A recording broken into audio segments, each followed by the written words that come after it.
Yes. So it all started as we returned from the sewers, and we brought Alan, the guy who we rescued. All went pretty good, so we were not killed by spider. We got Alan. We took him back up. We got some loot, and we finally got some well-deserved long rest. And in the morning, started preparing for our journey with the caravan. We're shopping, identifying. Shock introduced us to his friend who helped us identify stuff we've had.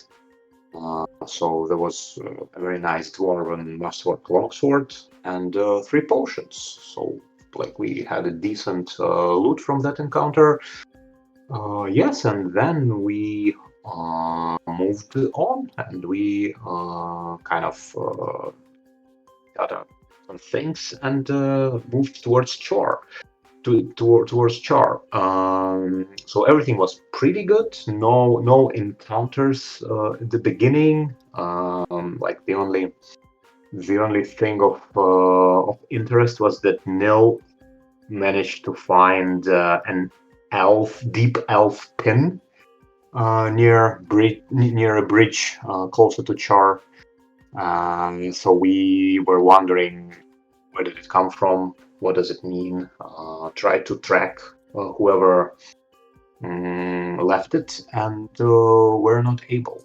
So we don't know who left it, and it was left quite recently. So we don't know who left it. We don't know where they went.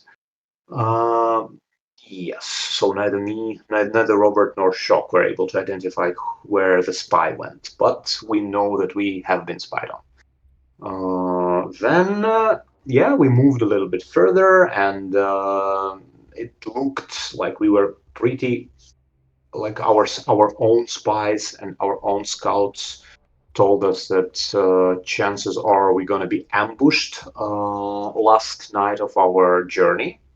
We had to decide between staying and fortifying our positions or trying to rush towards Char, and we decide on staying and fortifying. So that's what we've done. And we indeed got ambushed. Luckily, we were not caught off guard. We noticed them, and the battle started. It was quite okay, except Rob, after catching a couple of unfortunate crits with the battle axe, with great axe, went down and had to be brought up by a potion by Nil.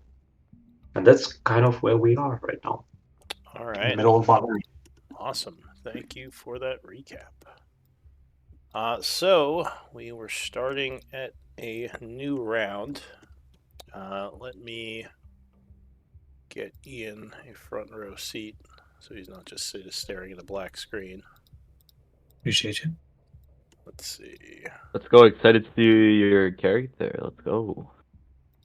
Ryan, do you want to change your character portrait? Yeah. Oh, thank you. Yeah. Here we are. All right, so this will be Ian.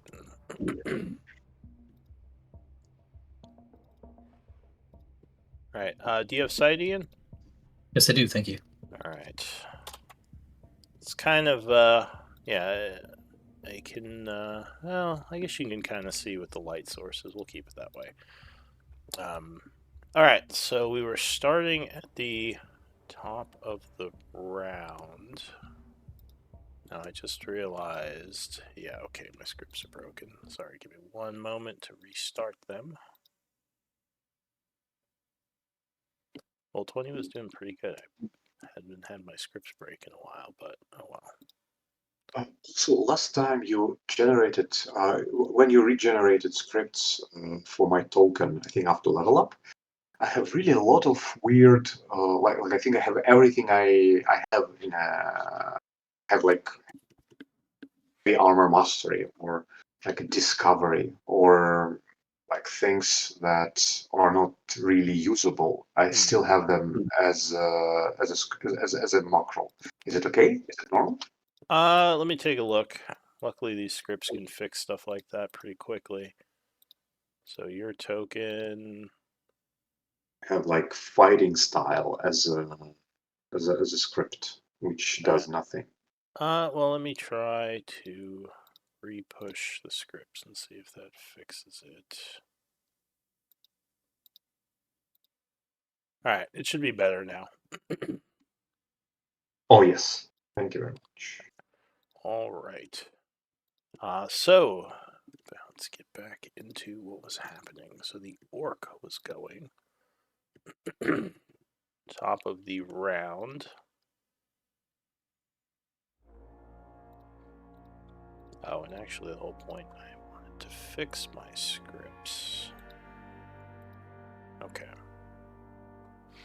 Alright, so the orc is going to growl angrily at Shock, who is kind of standing over Robert, defending him. He is going to swing at Shock with his great axe. So the axe comes down. Let's see. Oh no, that just hits. Alright, so Shock is not quick enough and is clipped by the axe for 8 points of damage. Now looking wounded. Yells, damn it. End of the orc's turn. The next orc, let's see, is going to attack. Also at Shock. Dink. This time Shock raises his shield, knocking back the attack. This orc is dead. This one over here is going to continue his assault on the guard that was brought back from the brink. Swinging, but luckily the guard sidesteps as the orc buries his axe in the ground. This guard... Alright, he's going to come over this way. Gaining flank, he stabs at this guy who's attacking Shock.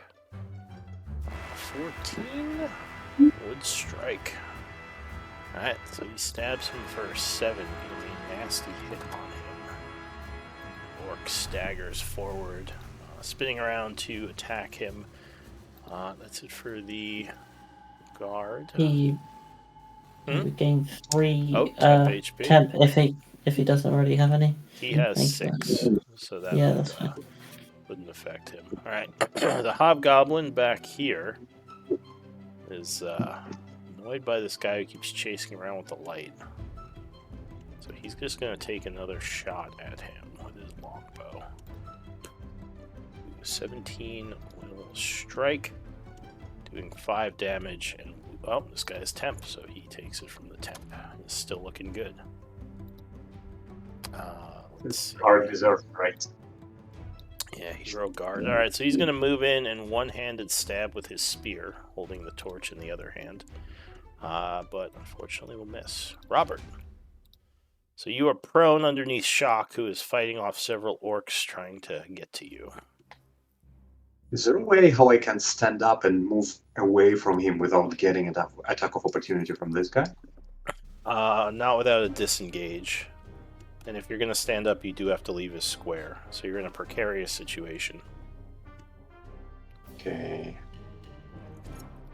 If you want to risk the OP to get an attack I off. will risk the OP. Do I get the OP when I'm standing? It's as you move out of the square. So I would not be prone when he is doing the OP, right? That's correct, yeah, because you could stand up. I assume you're going to stand up, then move out of the square. All right. Stand up and go. So he will swing at you. That would be a 10, so that is going to miss. So I stand up, then I move out. Kind of roll forward. Yeah. Yes. So it would be kind of rolling and standing up at the same time. Yeah. Dive forward into a roll as he swings down at And you. I will, let's see who we have. I will try to attack this guy. Alright, so getting your sword in hand, you lunge at that one, who's taken by surprise by your little roll there. Oh, strike him. 23 will hit. Ooh, nice hit. He is taken off his feet, to his knees, bleeding out. Okay. Then I will exit search Okay. and attack another guy. Alright, so as you come up slashing that one, you spin around, cutting the one behind you as well. Yeah, 16 connects. He is not quick enough in his struck. Dealing another... Ooh, that drops him too. Look at you go.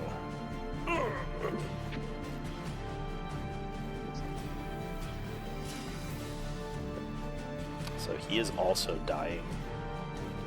Yes. And I will stay here. Alright, so you stay there, end your turn. Shock gives you the nod of respect. This guard... temp. Sorry, what? Oh, 10. He gets 5 temp, yeah. Oh, 5 I- temp to you. Let's see. This guard, I guess, is gonna attack the one you are flanking, Nil. A one-handed spear thrust. Yeah, 24 will strike, hitting him for 5. Alright, this hobgoblin, who unfortunately is unattended, is going to take aim. Well, actually, the card's in the way, so he's going to move first. Now, can the guard see him? I don't think so. So he has, the guard would have cover, medium cover, but the shot would be an advantage because he's in the darkness over there. For example, I can see him. Do I have more vision than the guard? I do see this guy. Is he just at the edge there? Wait, let me measure that. Did I miscalculate? Oh, it's good you pointed that out. Yeah, he's just at the edge, because that would have been a crit with advantage. Instead, a 13 will miss. It strikes him in his armor, but does not penetrate. This orc is dead. Shock. He says, if you need to back up, back up. He is going to step here to engage this guy. These two. Swinging at the south one with his longsword, but missing. The orc dying one. Or no, this one is going to swing back up at him.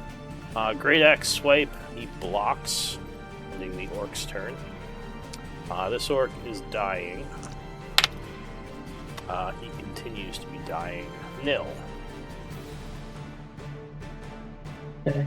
I'm going to move round here. Tackling opposite. And attack the one in front of me. So you step there, attacking with flank.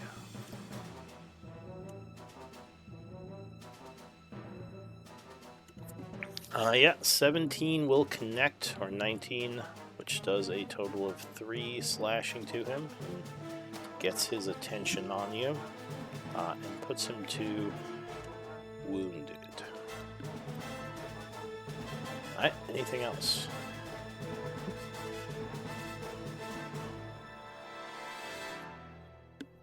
Is that it for you, Nell? Yeah, that's fine. That's it at the end. Alright, into the new round, Crinkle. Sorry, Wait. again, this symbol is... Were you not on the Hello? initiative? Yeah, I'm first. Oh, why did the orc go first last time? That was weird. Oh, maybe I because see you all had gone already. Alright, well go ahead. What are you gonna do? And sorry, this is unconscious, this symbol? Yeah, that guy's dying. I'm just going to actually take a step just backwards, and I'm just gonna shoot this guy. Nothing crazy. Alright, so you step back there, taking a shot. Oh, but 10 will miss. And then I'll give Rob, you're crushing it. And I sprinkle some paint all the way, and I give you a bardic. Alright, I know, Greg. I know. My last one. There you go. Rob is surprisingly inspired by that. And that's it for you, Grinkle? What'd you say? Huh? That's it. No, that's... So Rob was surprisingly inspired. I guess not that Surprisingly. surprising. Maybe it's not that Yeah. surprising. You just gave him Beautiful. a good job. All right. So the orc. Let's see. He is down. Okay. This orc.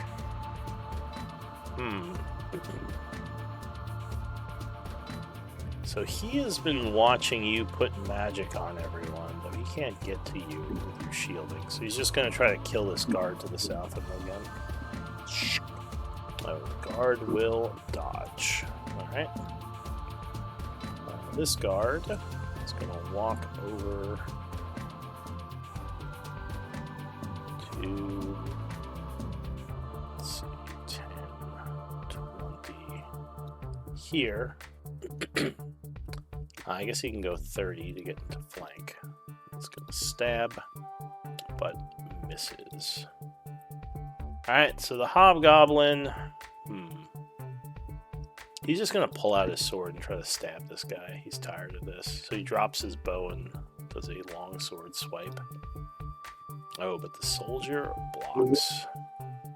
Will then counterattack with a spear stab and strike the hobgoblin, doing 5 and putting him to near death. So that's it for him. Robert. Okay. Robert would move. Let's see. Yes, he would move here All right. for flanking and okay. Sorry, no. I just saw this one. It's still alive, right? So this one down here, yes, he is still alive. Still alive. I think I just need to finish him. So Robert would step here and attack the guy. Okay. 9, unfortunately, is not enough. He will I'll try dodge. to do inspiration. Your what? I will try to use bardic inspiration on this. Oh, right. All right. So D6.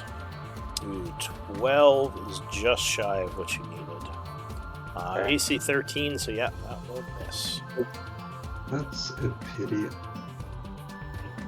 Yes, then I'll stay here. You didn't. It wasn't that inspiring, was it? It wasn't, Try harder. wasn't inspiring enough, yeah. Alright, so Robert's turn is ending. The weakened guard ally. He's getting shot at, he's getting swung at. I think he's just going to take the dodge action. He says, "Get these guys off me!" As he's desperately trying to not die. The hobgoblin, seeing him dodging, is going to move back into the darkness, not knowing that Nil has dark vision, and he's going to fire at Nil. Which luckily is not an advantage, but he did roll. Oh, he rolled a 17. That would just miss you. It's stuck in your armor. Shock. Alright, he'll go for the flank on the guy south of him. Longsword swipe, but is not enough.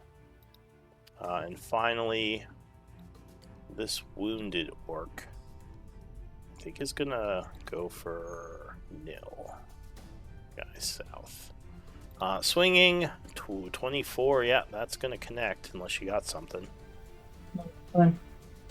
Alright, so you are struck for 14. Luckily, 8 of which is absorbed by your shielding. That ends the orc's turn. This one up here. Is this the dying one? I think this is the dying one. So he does a death save. Still alive for now. Nil. I'm going to attack the guy that just attacked me. Okay. So you go for the one who just hit you with your battle axe. Yeah, 20 will indeed strike. AC 13, so he is taken down. Goes to his knees in the dying condition. Alright, anything else? Okay. and point my battle axe at the fleeing hobgoblin. Hobgoblin. All right. Sorry. So can I ask for maybe Neil to roll? I think we forgot to roll temp HP after. Yeah, but I don't think the people I do it on. I've just been not doing it on the people that I know haven't been hit, so I just need to do it for myself All right. Yeah, it's because they still have it from last time. It's a May ability, so he does have to Okay. call it if he's using it. Yeah, Okay. I'm just trying to. Like I was saying, a macro might be good too, just to click after Yeah. everyone's turn. But anyway, Nil's turn is over. New round, Grinkle. So you're hurting, but it's looking up. Things are starting to go in the favor of the survivors. There's only, No I one's think, standing, right? I think there's only the 2 hobgoblin archers left. Oh yeah, yeah. And this Score. guy. Oh, there's that one guy. Okay, so there's 3 that you can see. Which guy? There's an orc right here. Like under Rob? No, he's right here. Oh. Whoopsh, that guy. And there's the 2 hobgoblins off in the darkness. I don't know if you can even see them. Only see one, We see this but he's one. got a light. Yeah. I'll go Yeah. help him.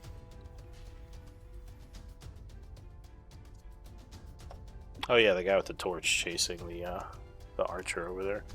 Alright, so you move north over the hill. You're 1 back because of the hill difficult terrain, but yeah, you'd be there. Alright. It's up. Alright, so you fire versus AC 18. Nope, that is going to miss. Get stuck in the tree here. Damn it. This guy's fairly armored. Oh wait, got sorry, him. AC 16. He doesn't have a shield equipped right now. Anything else? Oh, that's it. Alright, so your turn ends. The dying orc, who rolls poorly and gets closer to death.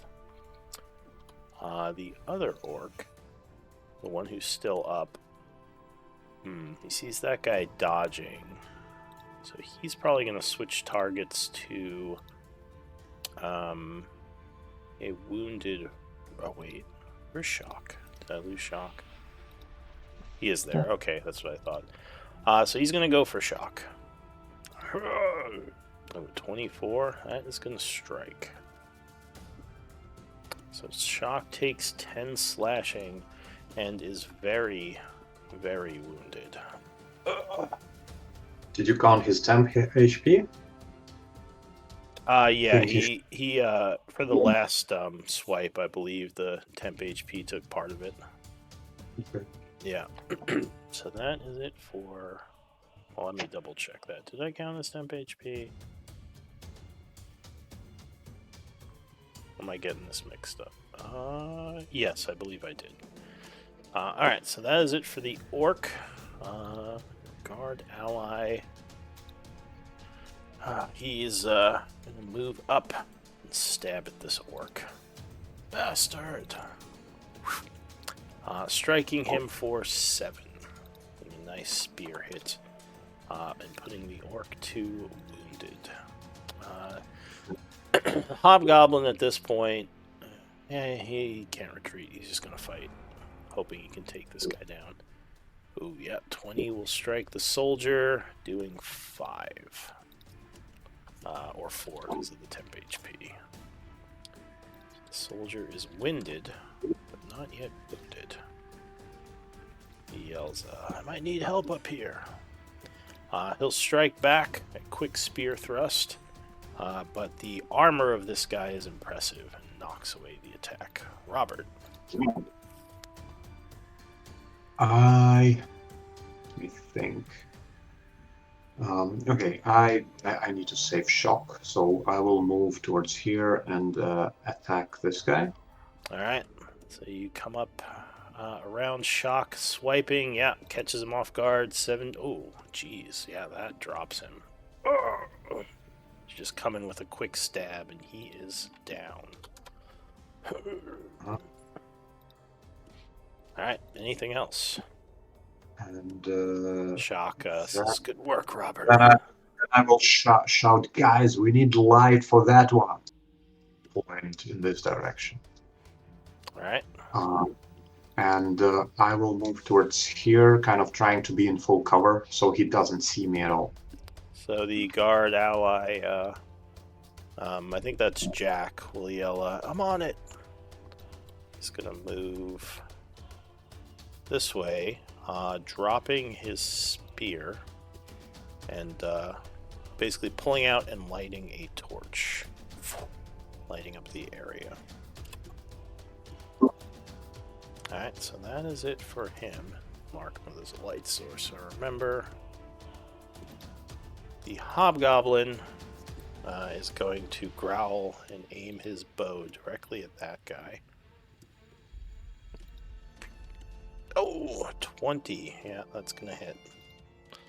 Dirty 20, and this guy goes down.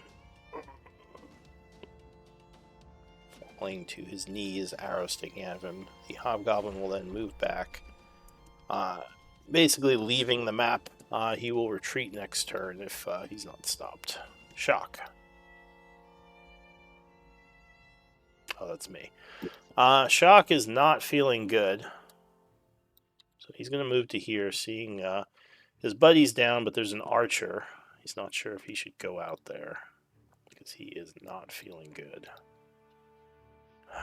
He's going to be heroic. He's Shock. He's going to rush out and go prone here, attempting to stabilize Jack. It's knowledge of medicine, which he will succeed. Jack is stable. Alright. Nil. What are you gonna do?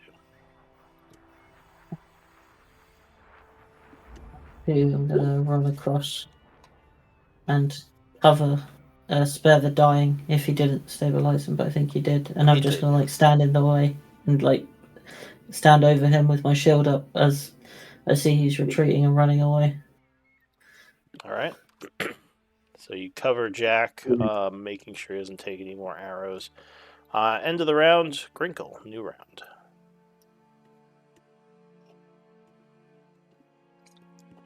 Okay, we're just gonna move a little closer and shoot him. Alright, so you go for a clear shot there. Clear shot now.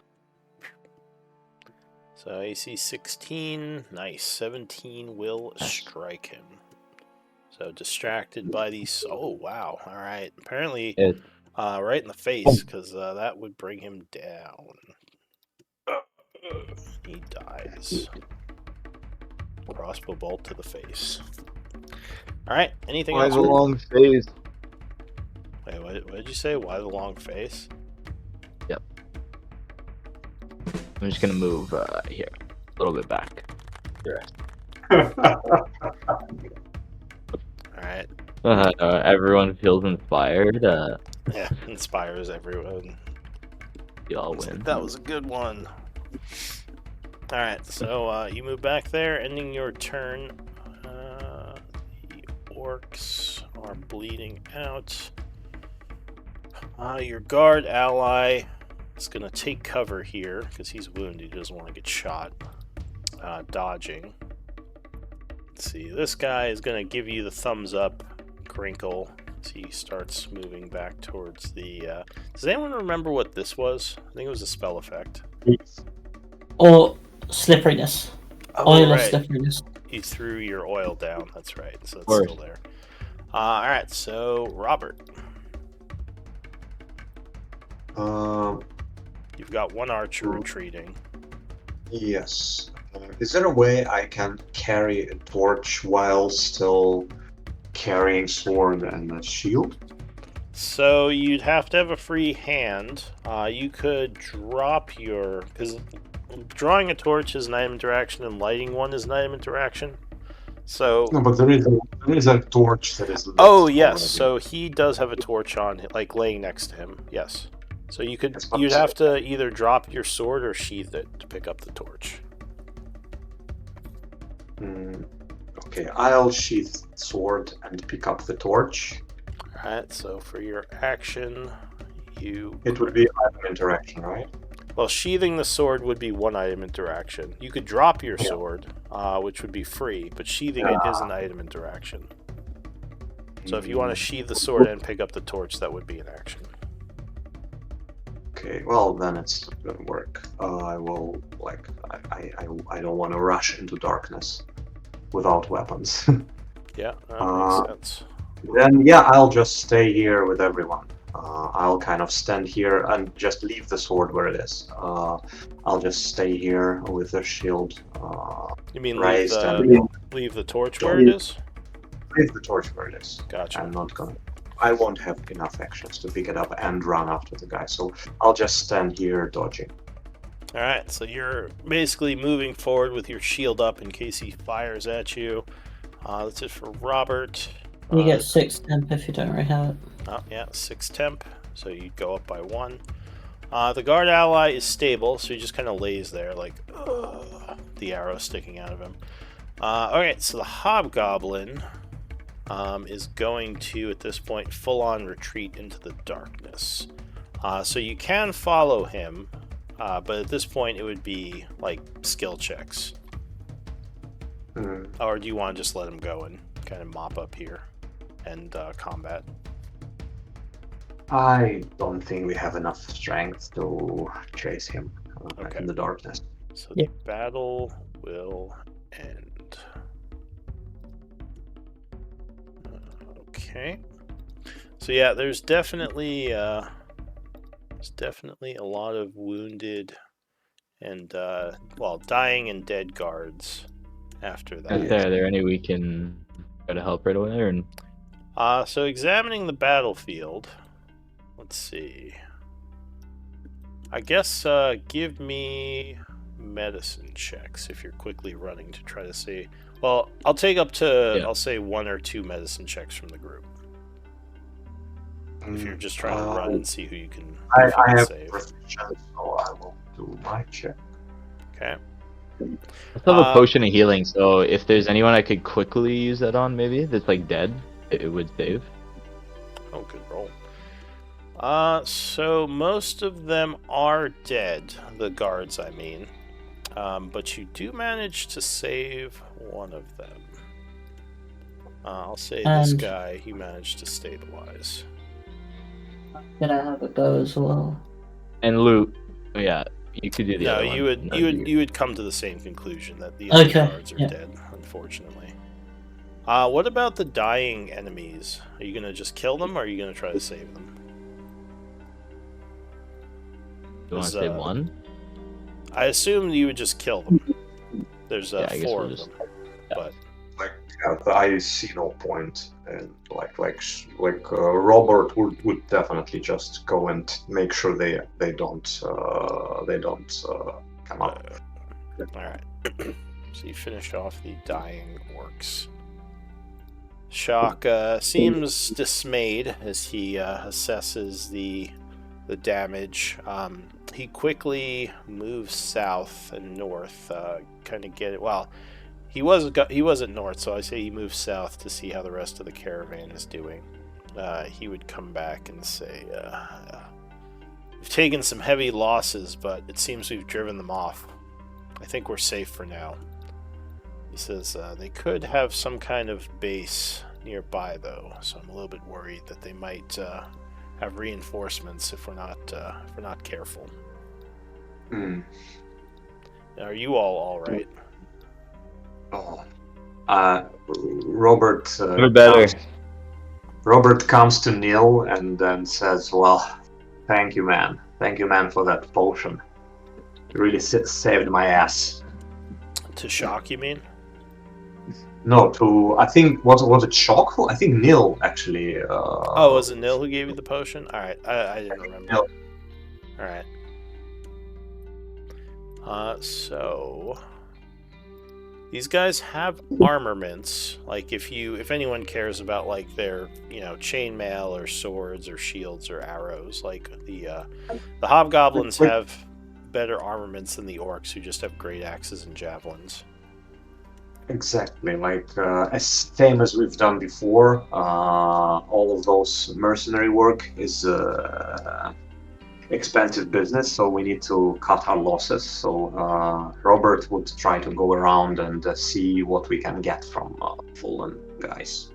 All right. Like Well, their weapons good enough, like maybe good chainmail or something. so yeah, the guys with the best stuff would definitely be the hobgoblins. You We would. Let's see. So the longbows are probably the most valuable thing they have. So you'd find 2 longbows. So you said you're taking those? Yeah. If you want to take the chainmail, it's usually valuable, but it is kind of heavy. There are 2 sets of chainmail if you want to take those. Let me check.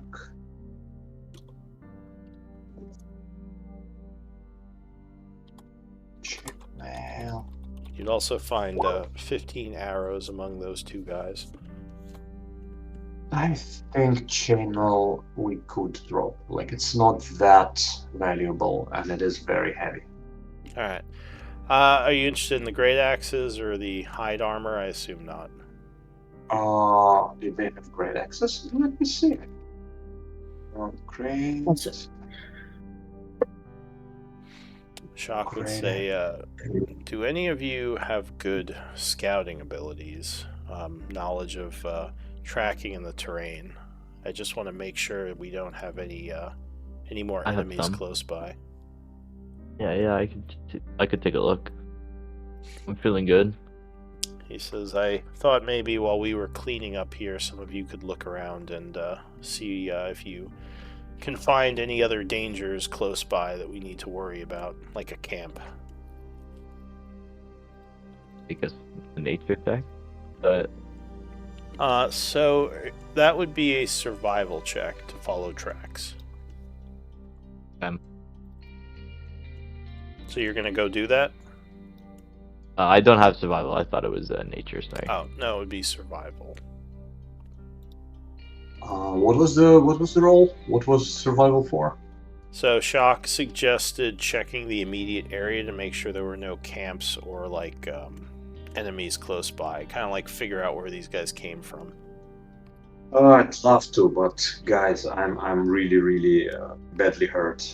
I would not be of much of a help in this condition. He says, "Well, I'll do it. He says, "Are you sure?" I up to it? could. Yes.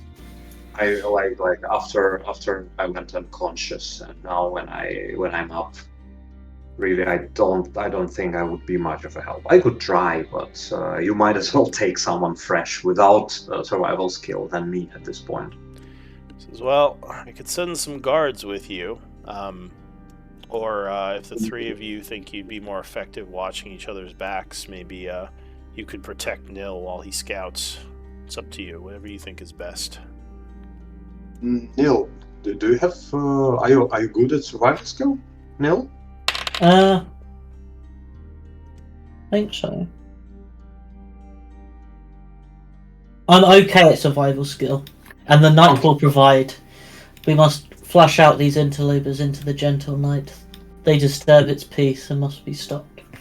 Let's try do that and scout the surroundings. So, like Alright. if you lead the survival thing, then I would be very happy. I'm not really good at that at this point. Alright, so you guidance yourself as you start looking into these tracks. I think it is still like a good idea to take all of the battle, all of great axes. I think Sure. they are carrying capacity and them. I mean, if to you get can carry, I guess you could technically put them on the caravan wagons. Let's see. We have two guys who are considered large for carrying capacity, so they're really good at carrying stuff. Alright, well, there's 11 great axes, if you wish to take them. But Shock is kind of Yeah, more... we'll toss them in the. Go ahead. I was just gonna say, yeah, we'll toss them in the back. Wagon. Okay. Yeah. Yeah, you can say you're putting them on the wagon for now. That's fine. Shock is kind of more interested in getting everything cleaned up and secured. So he says, yeah, take any of their equipment if you think it'll be of value to you.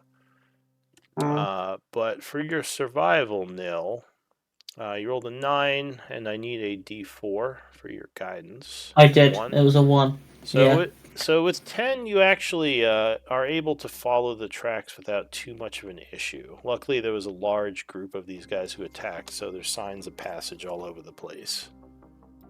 And you are tracking them. How long are you going to track them for? Like, how far away from the camp do you want to get? Or from the caravan, I should say.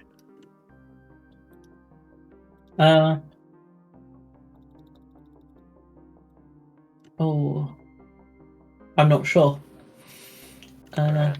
Like 10 minutes, a half hour, like how far? Do you have a limit? Yeah, I'll do half hour. Make sure they can't like immediately just run back. Alright. So you're moving through some forested areas. Are we moving in the same direction that the hobgoblin guy ran? No, you're actually Wait. moving in the opposite direction. He ran east, and you guys are moving west towards where the tracks came from. So it doesn't look like he ran away to his camp. Like he didn't run away to where they came from. No, but also that would have meant running through your group. So that's probably part of the reason. Like if he's going to go to his camp, he'd probably double back. Okay.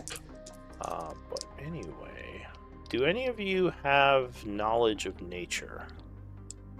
I do. Alright, so if you do, go ahead and give me I do as a well. check here. You might notice something. Mhm. Oh, good roll. Boom. Alright, so yeah, Robert's still, his ears are kind of still ringing from taking that hit that brought him down.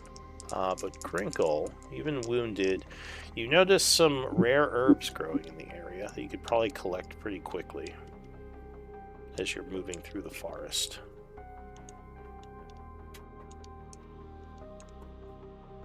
If you're interested in that. You know that these type of herbs can be used to make healing potions and salves,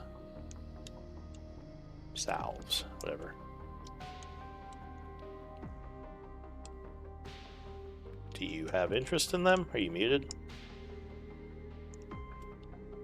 Sorry. Sprinkle? I just had to add something. What's going on? I said that you notice some rare herbs as you're moving through the area. Such herbs can be used to make things like potions and salves, as well as like healer's kits. I'll take the time to take it. Alright, so you gather them. So you would get 70 maho of rare herbs. 70 what? Maho. Like that.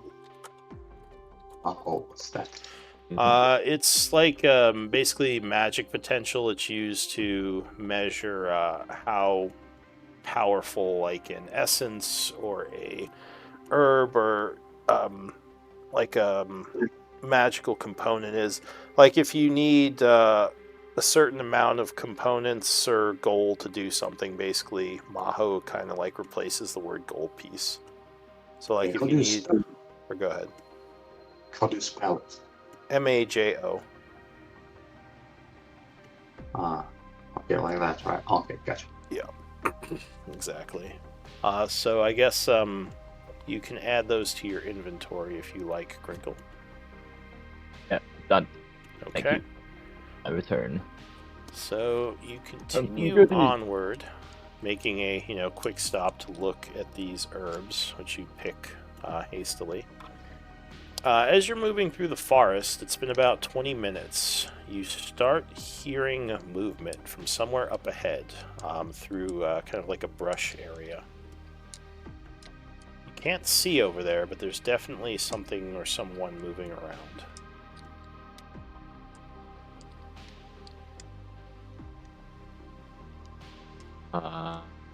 Don't engage.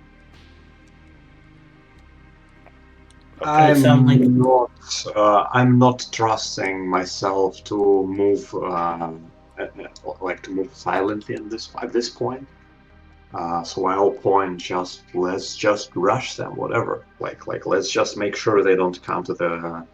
Like if this is an enemy, if this is a hostile, we just we will not be able to sneak up on them. So I don't think it's a good idea to try to hide. Yeah. All right, so you're Like, just going to rush in and see what's going on? Do we look like hiding, like sneaky guys? No. I don't know. Maybe one of you's a sneaky guy. But yeah, I don't know if any of you have stealth. I mean, you could try, but yeah. So you're just going to rush in, you said? Yep. All right, I so think- you are going for the element of surprise and speed. Yes. So as you rush up, you come through the brush. You would see a small camp with looks like a cart and a bunch of supplies. Hobgoblin there, who is not armored, who is kind of hastily loading up the cart. As he sees you, let's see, give me initiative rolls. You also notice a woman, kind of badly beaten, who is on the ground, just tied up. She's sitting there. It's theater of the do we mind. get rolls without tokens? Yeah, it's without tokens. It'd be theater of the mind. Okay, gotcha. So measurements like distances are not as important here. All right. So, Robert, you would be at disadvantage, unfortunately, because of the exhaustion, so you'd have to roll again. All right. So the first act, as you come rushing through the brush, would be nil with an 8. Or wait, did you roll a 10? Or do you have? I've got vigilant breasting. It gives me Right. Yeah, advantage on initiative. Yeah, you just, I see that there. Okay, so he, as the hobgoblin sees you come rushing through, he is going to, looks like he's about to draw his knife and lunge at the woman on the ground, but you act first. What do you do? He's probably I'm about gonna 30 or so feet from you. Okay. I'm gonna run in between him and the woman. All right, so you rush forward, trying to keep him away from the helpless person on the ground.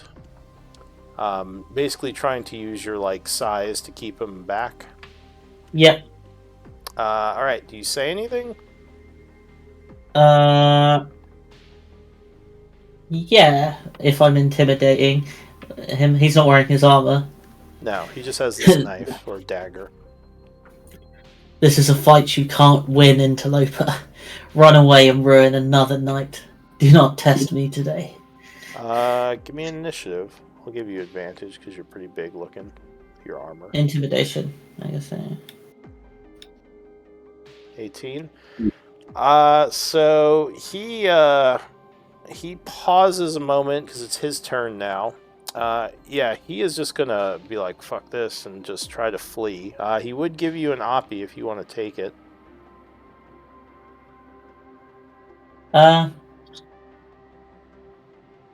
Would he turn back round if I hit him? You don't know. He's just trying to run right now. No, I'll let him go. All Make right. sure the woman's okay. So yeah, you hold your axe firm, and he kind of, like I said, thinks a moment, then is like, fuck this, and just runs away. Doesn't actually say anything, but yeah, he just turns around and flees. The other two, do you want to try to do anything about this, like shoot at him or anything? Or you're just gonna let him go? Are they all unarmed, by the way? I would just try shooting him, I guess, but that's it. All right, so I'll say you get a shot at him before he runs into the forest. Go ahead, take your shot.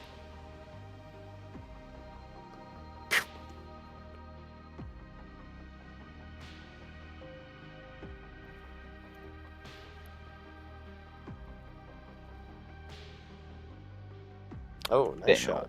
Yeah.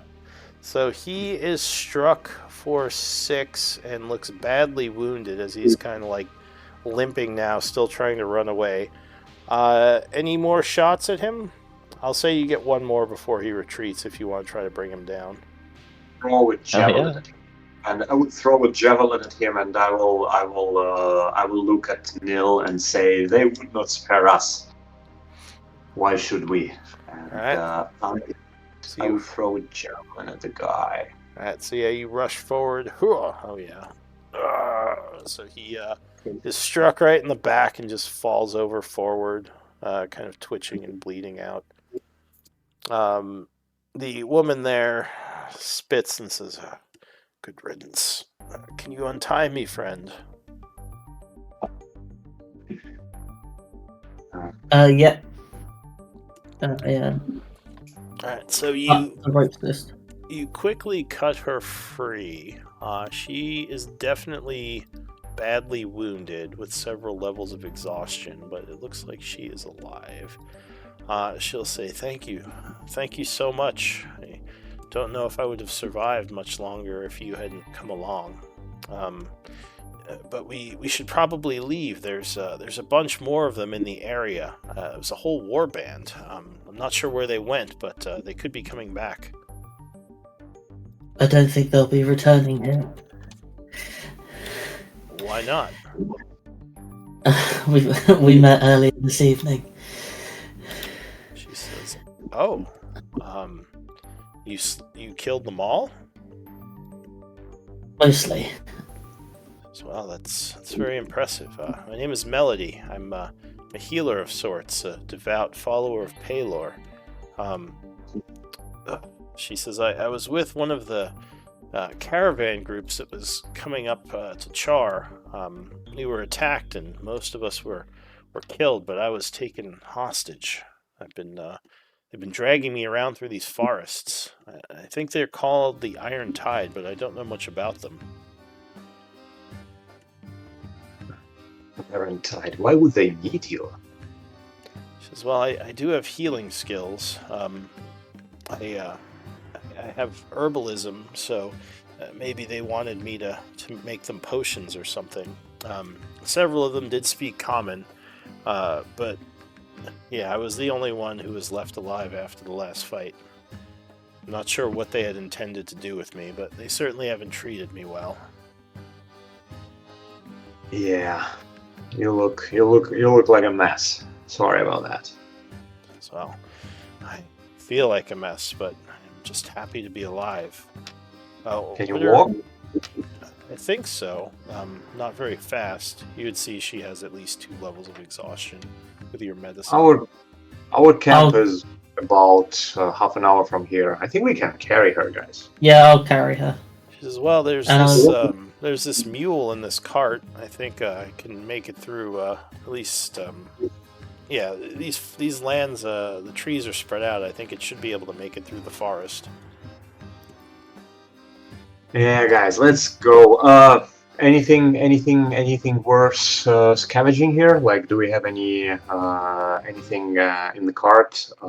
So there is a Anything bunch of stuff here, mostly common supplies, things like ropes, food. You probably see a couple of oil flasks and lanterns. If you want to look through the stuff, that would be a perception check to look for other valuables. Actually thinking to bring it all to the camp and bring it to Char, because what I've heard, Char is kind of short supplied, so maybe it'll help Char. So it's definitely possible. You don't think this cart could fit all the stuff, but you could probably take like 10 minutes and just pile a bunch of food on. That's probably what Char needs the most. Yeah, that's. I'm just thinking that exactly. So we could just take whatever we can from here and try to bring it to Char. Melody I look for would, more maho. You mean like rare herbs? Or what do you mean look for more maho? Maho's like a measurement. It's not it's basically like the stand-in for like you need this many gold pieces to craft a magical item. So you can use maho to For more herb. Hmm? More herb while they're loading. Yeah, you could definitely look around. Although Melody would say there could be more, though. I'm not sure we should stay that long. Maybe just grab a few things and go. No problem. I'd like to do that perception check and then just load the cart, and I'll pick up as much stuff as I can carry, and I'll walk alongside the cart as well. All right. Yeah, give me a perception check. As well. Yeah, I will. All right. Less than So like. Robert doesn't really see anything worth grabbing. Neither does Gringle. And D4. 16. Yeah, so you're looking through the stuff, and buried under a bunch of boxes, some of the food, you would find what looks like a little weapons crate with an insignia on it. Do any of you have history? I do. So you would recognize this. You don't need a roll. You would recognize this as the symbol of the Blackwater family. A fairly prominent family. And actually, Robert, because of your background, I'll say you recognize this too, since you know you have a connection to the Blackwaters. Neil, this is one of Blackwater's stash. Check what's inside. Probably I'll crack something it open. expensive. They're quite rich. Probably something expensive. Take a look. Alright, so Yeah. you pop this open. And on the inside, it looks like... hang on, let me see what's in here. I'll just do a quick roll for something.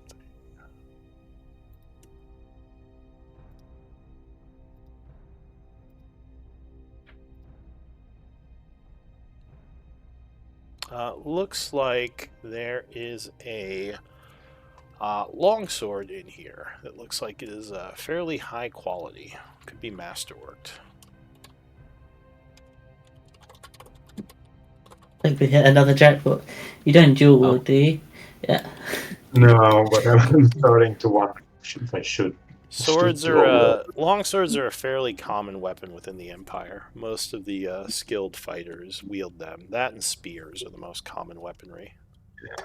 Okay. Does it look pretty similar by quality to the one that I have, the dwarven one? This one looks like it was crafted by humans. Probably a more Okay, but- recent creation. Well, but kind of same tier, right? It's hard to say without taking some time to look it over. Okay. Yeah. Guys, need- let's take it together and let's see. Maybe we can just kind of sell it for some good value, unless we find someone who wants to use it. Because I don't need a second one, and I really like this dwarven one I have. Okay. Alright, so Melody at this point seems kind of nervous because you've been here a few minutes, and she says, I really think we should go. Food and move. Food and move. Alright. Yeah. Okay. So you grab a bunch of food. So you're taking the longsword, Robert? I'm just adding it to party stash. It's Okay. something we may consider selling. Is it okay? But you're carrying it, I mean? I'll carry it. I'll carry Okay. it and a bunch of extra food, and I'll let them ride the carriage. Yeah, the party stash is more if the group has like a bag of holding. So until you have something to like actually put it in, it would just be someone's carrying it. And then Neil can take it. Okay, so Neil Okay. grabs it. Got And it. yeah, longsword in guess- weapons crate. Yeah, I mean technically you could probably just throw it on the card too for now, but Yeah. all right, we'll say you grab it. Yeah. So there are. So you managed to put about 210 days of rations preserved on the cart. A That's good amount good. of food. And then begin dragging it away. Because you took some time, there is a small chance that you might encounter trouble. Let me check that.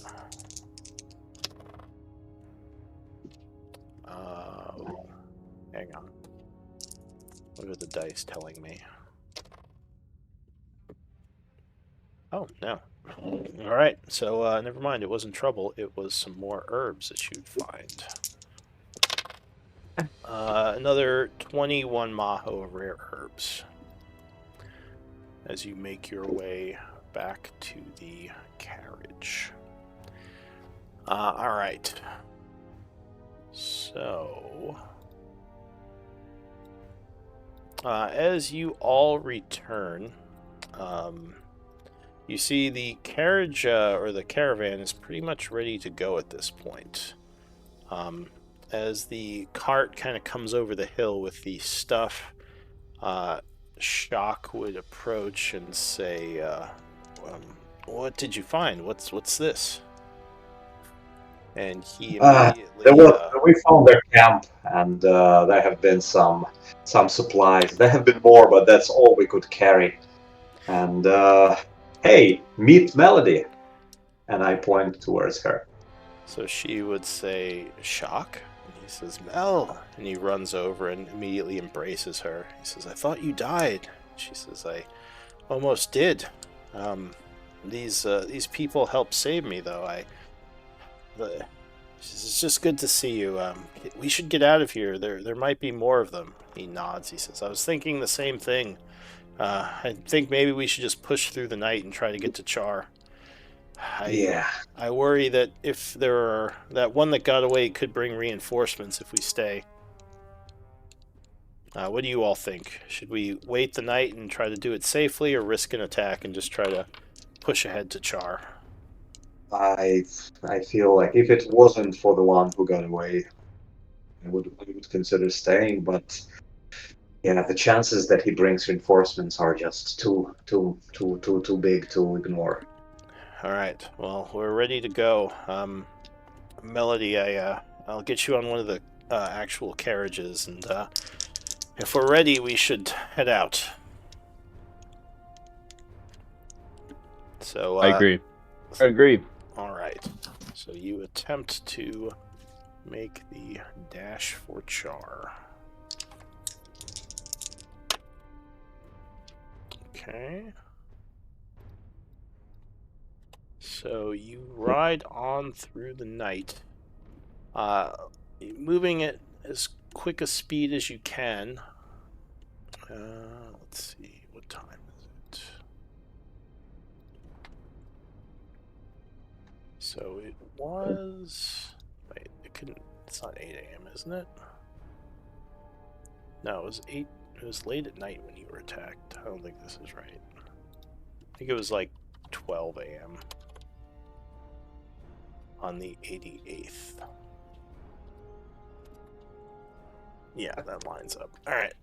So you would probably get to Char around 6 a.m. on the 88th. Luckily, you were not attacked. As the town kind of sees you and the carriage is coming, they quickly open up the gates, allowing you access through the southern gates of town. The caravans quickly rush in as the guards are kind of yelling to keep an eye out. And you would arrive as they kind of get the gates closed and secure everything again.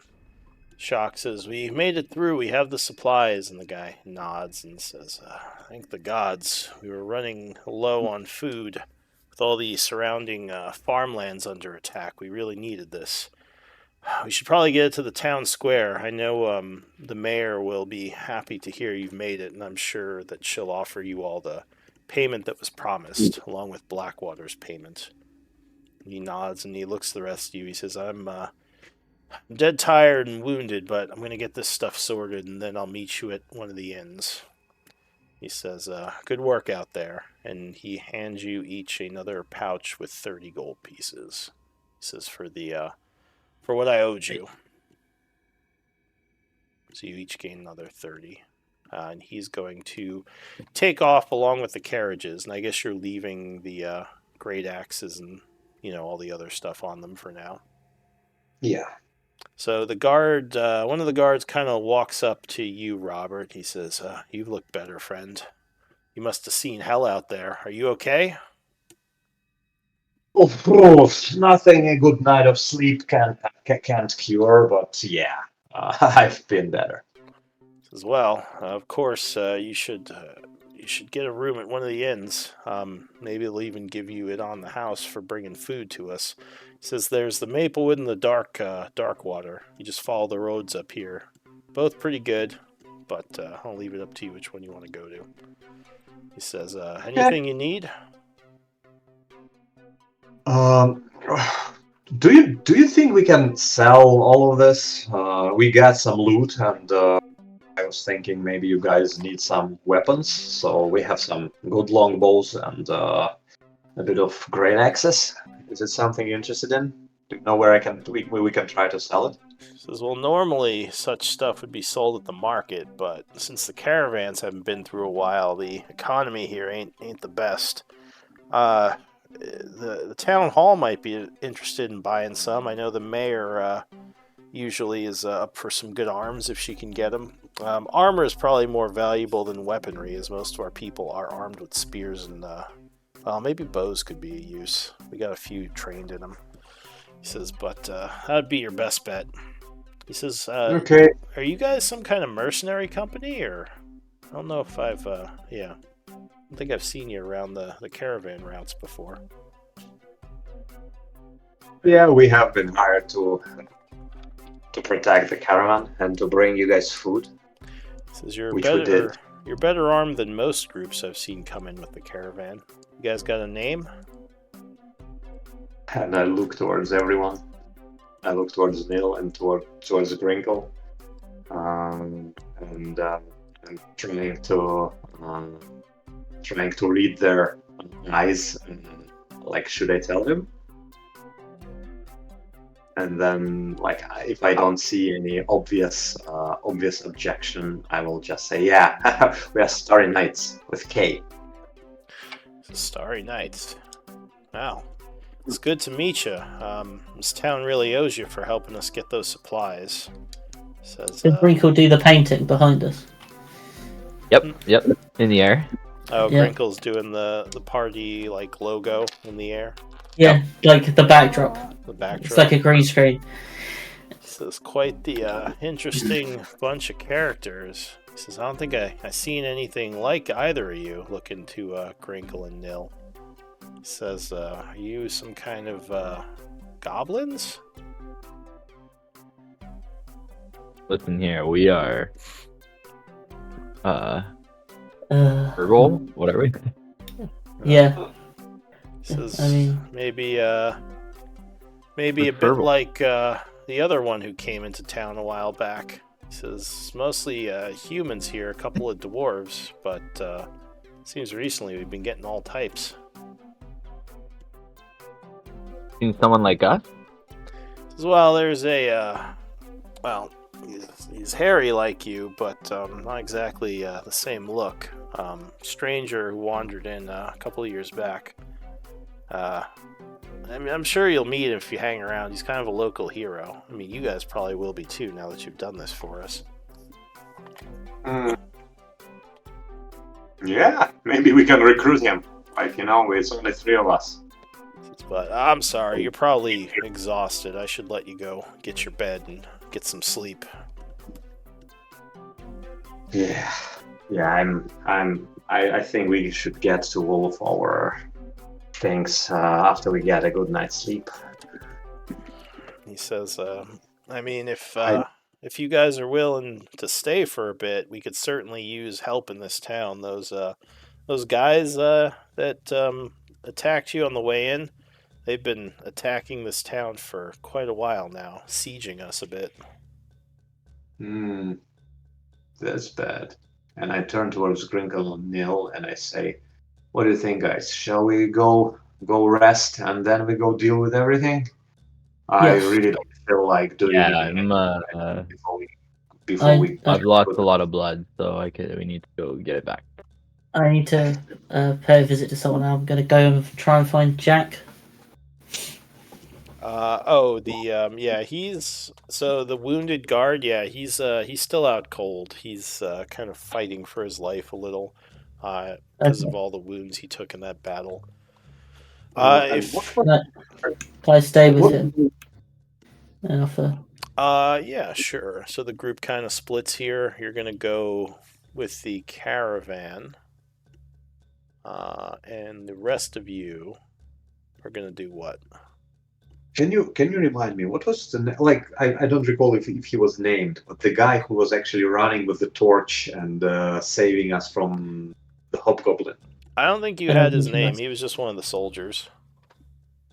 Just I will approach him and I will tell him like, man, you've done really well, and here is a little bit from me, All right, and so I will give him 5 gold from myself.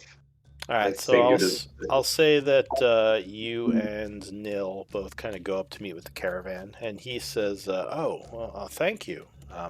This is very kind of you. I was a little bit worried when he had me one on one, but luckily, he says that painter of yours really came and saved my ass. Where is he anyway? Where did Grinkle go? Just so I kind of know where he'd be in town." I guess I would follow them, but I would like look for a place to crash. All right, so maybe you went over to the Maplewood to secure lodging. So I'm gonna switch over. Ian, are you ready to do some play? That's up to you. Well, do you? I didn't see a name for your character yet. Do you have all that stuff, like in the sheet here? Yeah, I have it. Yeah, I have it sorted. I had not put any of it into Roll20 because I was assuming that it would be a later time before I was up and rolling. But if you are ready, I suppose I'm ready as well. 19. I am. Could you put it into your or just put it in your display name if you don't want to put it You in don't the even sheet care. right now? Sure, We can I at least well, I do can some either. RP. You don't even care. Just so I. But I'll say that you. Do you have a house? Where would you be staying in town? It's something that I had messaged you about. Let me see if I can snag the specific piece that I was thinking of. Here it is. I'll just copy and paste this again.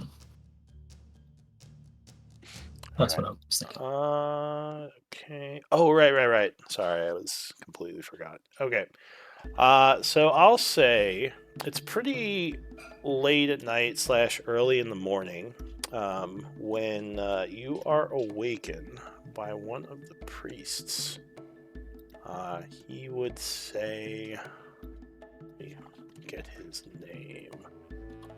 I'll say his name is Garvin. You know him because you've spoken to him a bunch. But he would say, Kane, one of the caravans seems to have made it through. The town's all waking up and trying to supply or secure some of the food that's come in.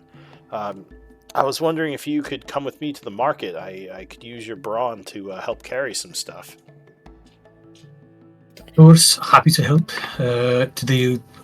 How did the guards fare? Have they all made it back unscathed, or I suppose we probably don't know that much yet?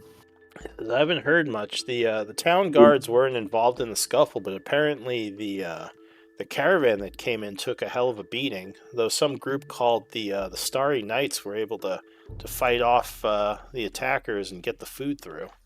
Sound maybe like your kind of folk, maybe mercenaries. Something like that.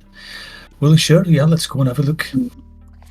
Alright, so you head out, and the town is actually pretty lively for this time in the evening. You would see the market is full of people trying to buy food. Like a bunch of farmers and laborers and other refugees who have been stuck here, just kind of swarming around the caravan looking to purchase some of the new supplies that came in. What is your perception? Not very good.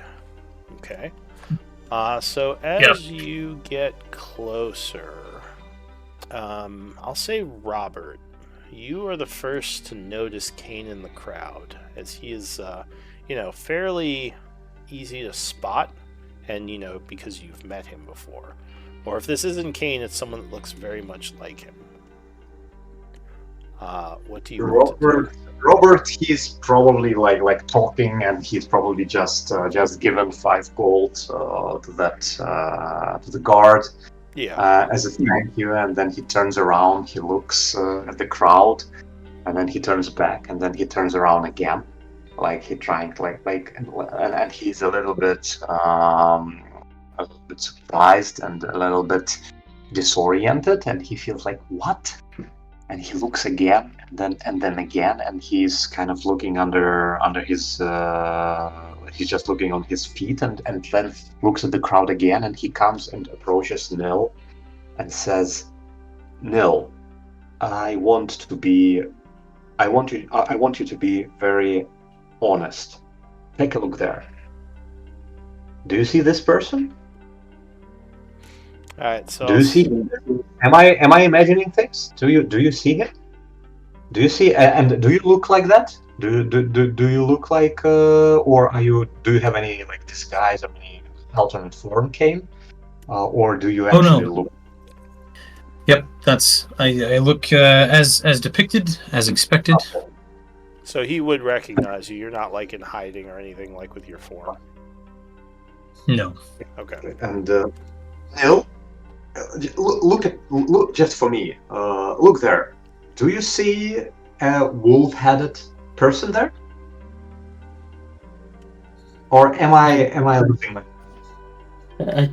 I turn my head to look where he's pointing. All right. So Nil, you were kind of in the middle of, I assume, kind of helping with the food and dealing with all the people. Since you're here and you're kind of, a good person. So you turn around, and what would he see, Kane? We can do a character description.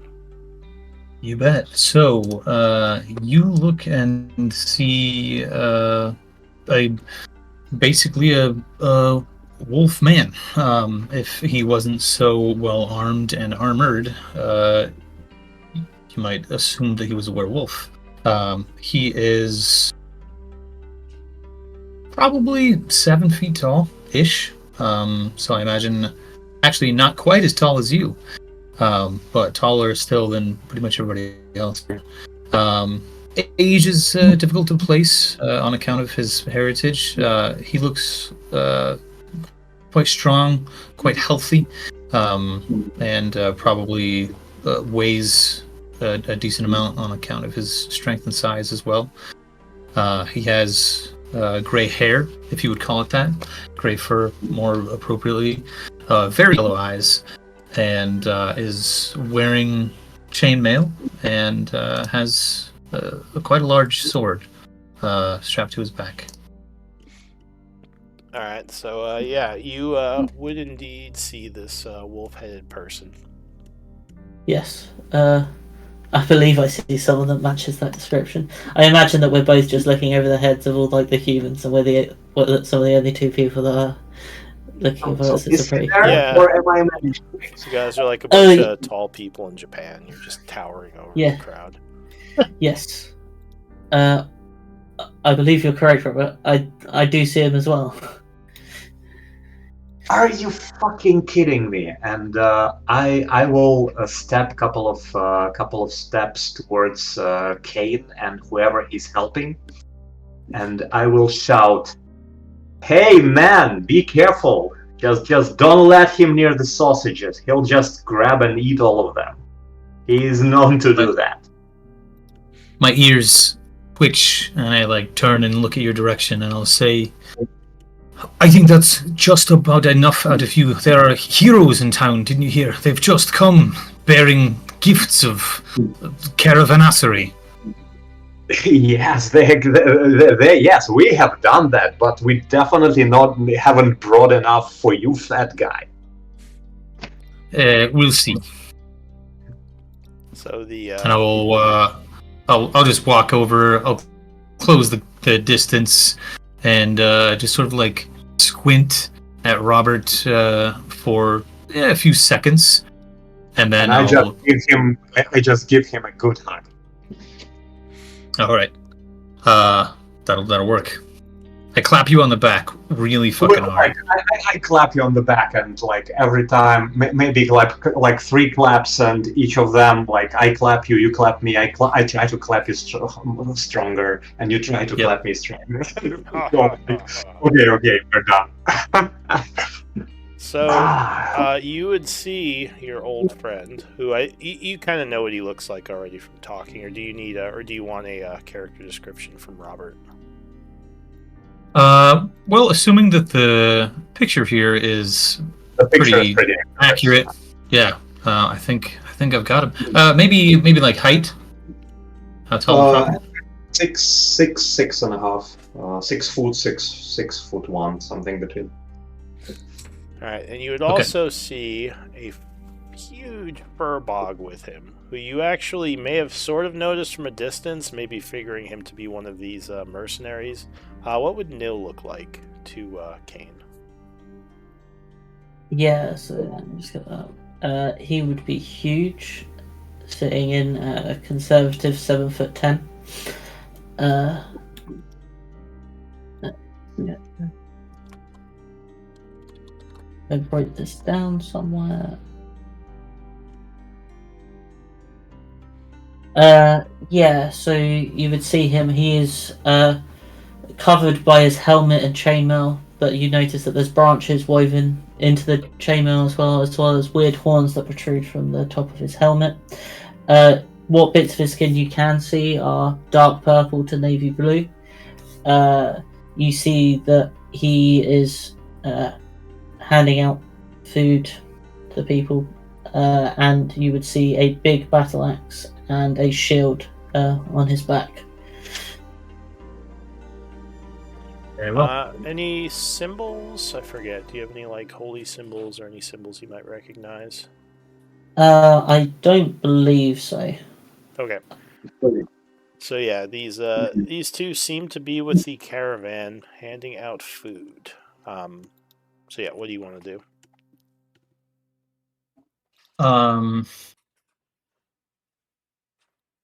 I suppose I will look to Robert and I will say, "Is this large one over here? Is he a friend of yours?"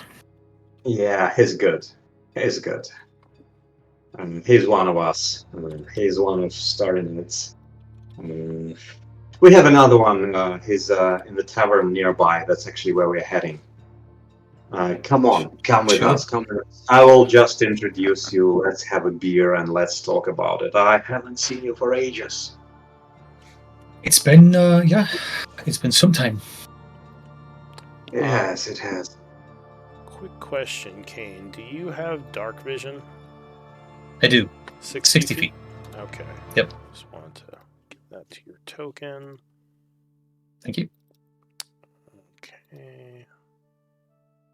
I suppose I should probably pop in these two if you're setting it for future. Yeah, the HP and AC are probably the biggest. Well, Dex is good to have two for initiative. But all right, so the three of you make your way over to the Maplewood, where I assume you would find Grinkle, taking up most of the kind of entry area with this little halfling kind of talking to him. And as you walk in, the halfling look But imagine over. I have like I'm painting for a small crowd. Yeah, there's not too many people in there right now. Most people in the town are at the marketplace. But the halfling would say, "Oh, Kane. Hello." He says, Morning. "Yeah, quite a morning it is. I suppose you heard the food is in town." I will rub my hands together and I will say, "I apparently there's been a special delivery of sausages, specifically with my name on them." And I assume you might be carrying a few crates of the food since you went there and bought some with your cleric friend. Yeah. So the halfling will nod. He says, "Well, I know how much you love the sausages. These must be the other mercenaries that you were telling me about, Grinkle." Yeah, the finest men. And this, yeah, I don't know this guy. You know this guy. He's good. He's good. I'll introduce you. Says this guy Yeah, is this guy is Kane. He's pretty well known in Char. He's helped us out a bunch since the attacks. But what would you look like to him, Grinkle? The Grinkle's pretty small. I guess he's like 5'8", 8, Mhm. and he's just kind of got the white skin, and he's got like a nice little outfit on. He's just a good-looking guy, but he's a very charismatic guy. Got paint all over him. I go up to you and I'll try like sizing you up, even though you're like literally 2 feet taller than me. Yeah. And then I'll try to go, oh, ain't it, is it? That's right. And you're I'm looking like right wrinkled. up, and you're like, that's right. I go for like a predator high five, handshake. Yeah. I'll like give you a downward facing It fist looks bump. exactly the same, yeah. So Yeah. Vernie, or go ahead. All right. Well, Vernie will say it's great to have you all here. You certainly did this town a favor by getting us those supplies. People were starting to get antsy. Food has been running low, so it's good we have that. I was just getting your friend here a room for the evening. I can get you all set up as well if if you're ready. I can get you some keys and a place to stay. Having such such well famous well I don't know if you'd say famous. You'd say having people of such what would he even call you? He says having the new heroes of Char in my tavern would be great for my business. He gives you a smile. He says, Call it the Starry Nights if you ever feel stuck again. "Oh, the Starry Nights. All right, I'll make sure I let everyone know." He smiles. He says, "Well, tonight's on the house. You guys have done a great service for the town, so here you go." And he just passes you all a key.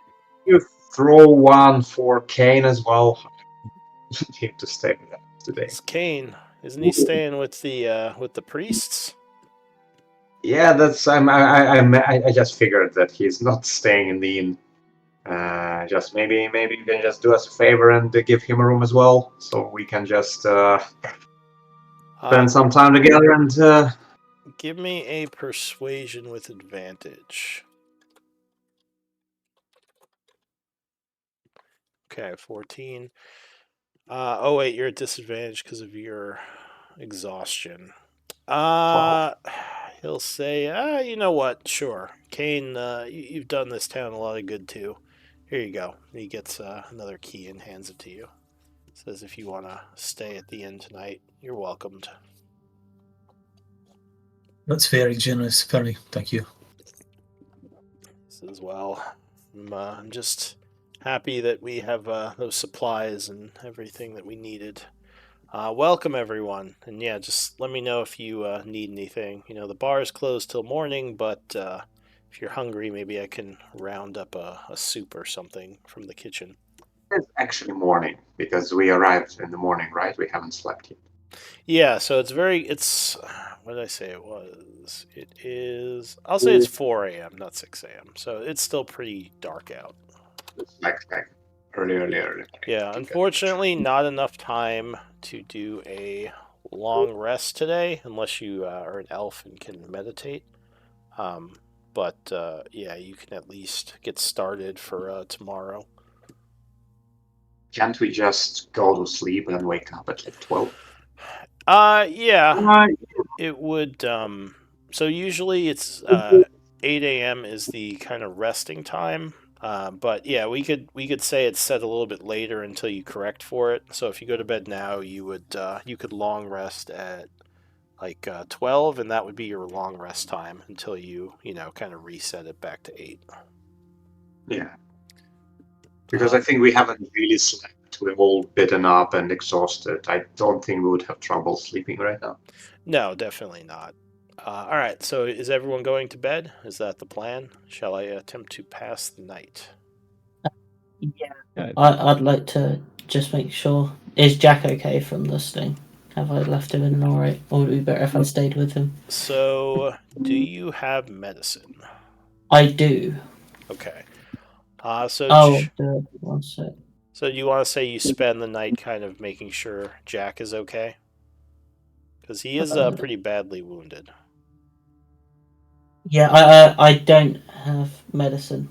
Oh, okay. Yeah. So I still would like to spend it with him anyway, even if it's Sure. just praying to the night. Yeah, kind of watch over him. Yeah, that's fine.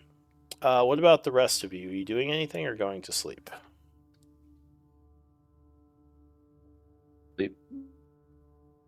I think I will go to sleep and just let's decide everything in the morning. In the morning, I would like to go sell some of our stuff, decide what to do next. But now, I'm just too exhausted to do anything else. All right. And what about Kane? I imagine after catching up with Robert for a little while, when he got tired and said, basically, if I'm actually beat, I'm going to go take a nap. All right. Not needing to sleep myself, I suppose I would probably just go back to the square and see if there's anything that still needs doing as far as making sure the supplies are getting where they need to go and that kind of thing. All right. So when you say you don't need to sleep, do you like meditate or something? No, didn't you wake me up at like 8 a.m.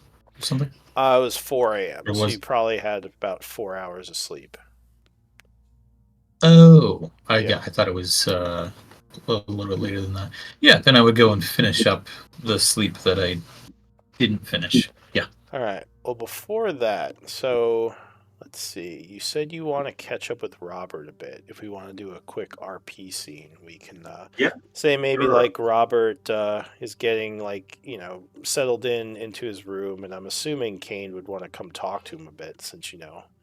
of all the stuff that's happened in their past. So Kane, yeah, you see Robert kind of putting his things away and getting settled into his room as you approach from the hallway. What are you gonna do? I'll walk up to him and I'll say, I come bearing gifts, and I will show him a bottle that I have purchased from Vernie. How much would that run me again? Is this like just a bottle of It's wine? like ale, probably. Well, Ale. we'll say 2 bottles of ale because 1 bottle of ale isn't going to go very far. So I mean, if it's is it like the cheaper stuff or something nicer? Cheap. All right, so I'll say maybe a silver piece for the 2 bottles. Okay, very good. So let me do a little. All right, yeah. So I come in with 2 bottles of ale. I come bearing gifts. Perhaps we can do a little bit of catching up while you're getting your shit together. Yeah, exactly. You've always been an alcoholic. I like it about you. Let's go. And I take a bottle from him. And Old words. So yeah, we kind of got separated unexpectedly. Where have you been? I was about to ask you the same thing. I've been here. I made my way to Char not very long at all after, everything happened. And by the grace of the gods, I was taken in at Pillar Shrine. I first went there just to seek refuge and quickly came to an arrangement, basically exchanging manual labor for a place to lay my head. And I've been here pretty much ever since. It's been a quiet couple of years, with the exception of the very recent past, in that this iron tide seems to be stirring things up around here. That's when I sort of, quote, came out of retirement, lent them a hand, pushing some bastards back, and now they don't mind so much the fact that I look a bit strange. They certainly did, though. But what about you? What have you been doing for 2 years? Well, after all that happened, I decided to go and stay low. So I went to the mountains and spent about 2 years there. So I was a bit of a hermit for a while. Like living off the land and hunting and gathering, and I just wanted to wait it out. I just wanted to wait it out, and like after 2 years, I thought that okay, probably everyone forgot about me, and decided to go back. Yeah, Living in the mountains for 2 years, you say? yeah, build a cabin and lived there for a while. Just kind of almost did not talk to anyone. Uh, Is that just why you just like smell so bad? no, this is just normal. This is just my smell. Ugh. This is just normal. But I found another fairy friends. So it's kind of a substitute for you, man. I started like first I was not sure, but now I'm starting to think that I have a thing for fairy friends, for furry friends. Oh, there's a whole subculture for people like you. Yeah, I imagine there is a subculture for everyone. But Well, I'm glad to see that you're okay. so happy. I'm glad that you're okay. But you have been here, and I realized that you have been like living amongst people here. Did anyone and Robert stops for a while to like look for you? Was there any problems? And not necessarily, no, I wouldn't put it that way. Nobody really ever came looking, but I also tried very hard to make sure that I wouldn't be looked for. It took me quite some time. I took a long time getting here, I'll say that. Though, curiously, the resident noble in Shar is actually a man by the last name of Blackwater, so that's wasn't exactly perfect, but whether he knows anything or not, he has never made it an issue for me. So either he doesn't know or he doesn't care, but it seems unlikely to me that he wouldn't care. So I presume that maybe he's just out of the loop. Probably because you are not the kind of guy who can just go unnoticed. Probably if they knew about you, they would know who you are. You are not really Quite right. you're not too good to blend into the crowd. No. But It seems your Starry Knights have that in common. exactly, like I'm the normalest and the least furry of all of you guys, and I do have a beard, and still I'm. Yeah, but I'm so happy to see you. Maybe you want to come with us, because we are lacking a good sword, and we are lacking a good member of Starry Knights, because there is work to do. Like, for example, I've heard that there are like food supplies being attacked around here, and this iron tide as well. And I've heard that like farms have been attacked, if I'm not mistaken. I was thinking maybe that's something we can do next, and I would be happy to fight alongside of you once again. I'm glad that you brought it up. You're right, it's been happening for some time now, actually. Slowly but surely getting worse. Attacks are becoming slowly but surely more and more frequent. And I've been itching to find out a way to help these people. But I'm just one man. There are talented people in Shar, but none that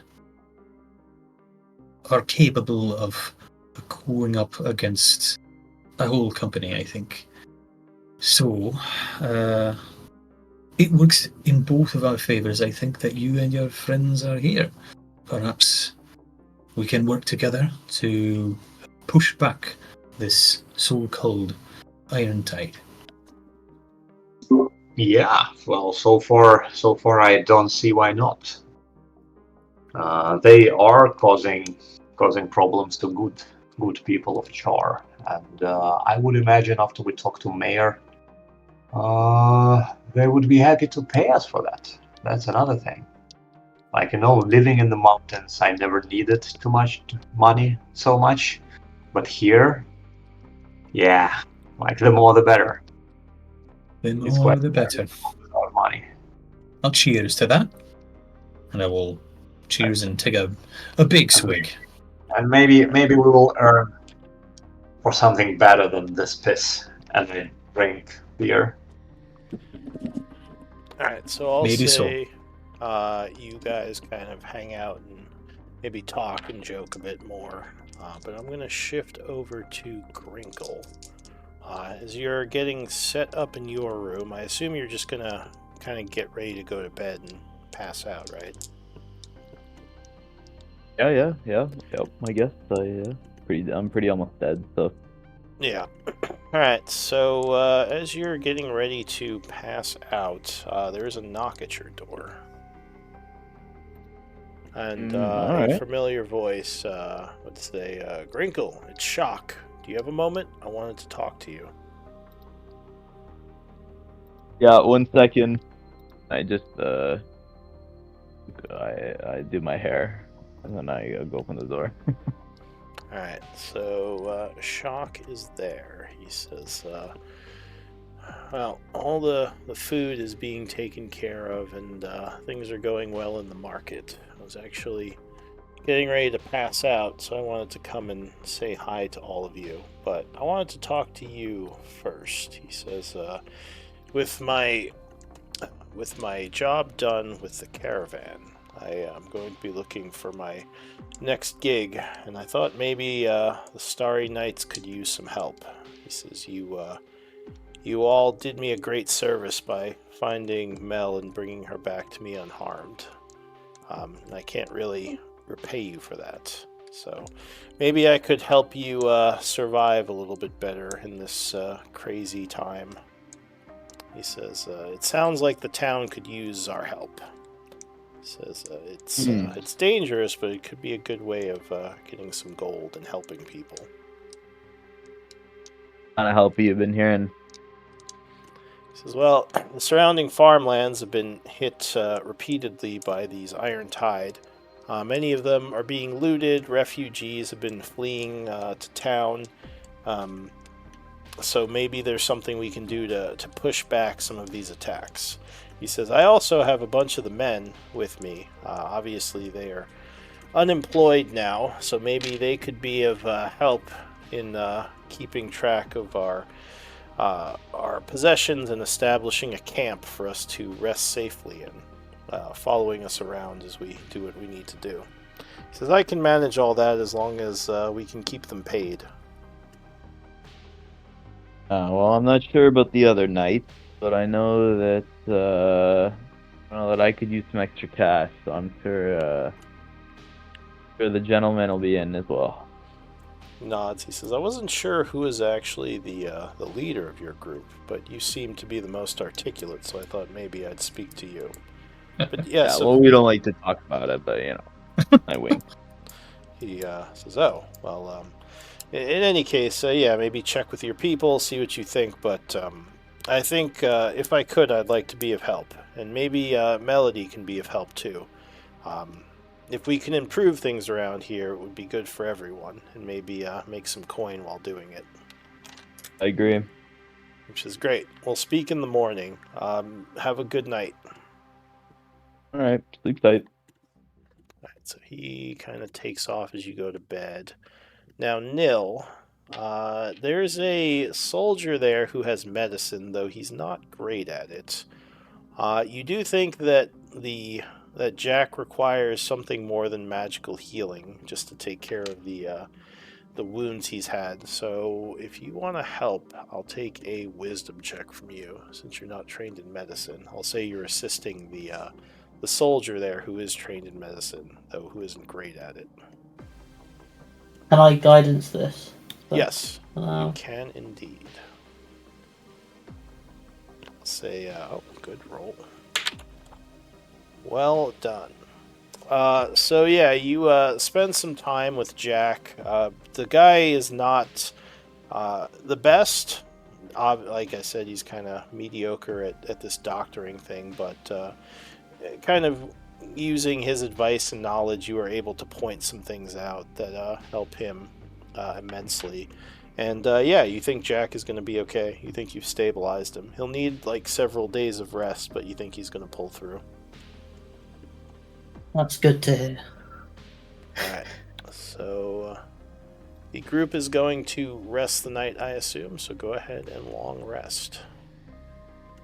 Nothing happens during the night, so the night would pass, and I'll say till, well, for Kane, he can long rest at 8 a.m., but for the rest of you, you'd be at 12. So I guess we can just fast forward to 12 p.m. on the next day. Did you want to do anything in the morning, Kane, before they woke up? I'll give you the camera. Just helping out, putting like schlepping things around if it's not already done by then. But it sounds like Shock already made sure that was all done before he even went to talk to Crinkle. So Yeah, so the guards in Shock handed out most of the supplies to the merchants who are working to kind of distribute them, sell them to the various peoples.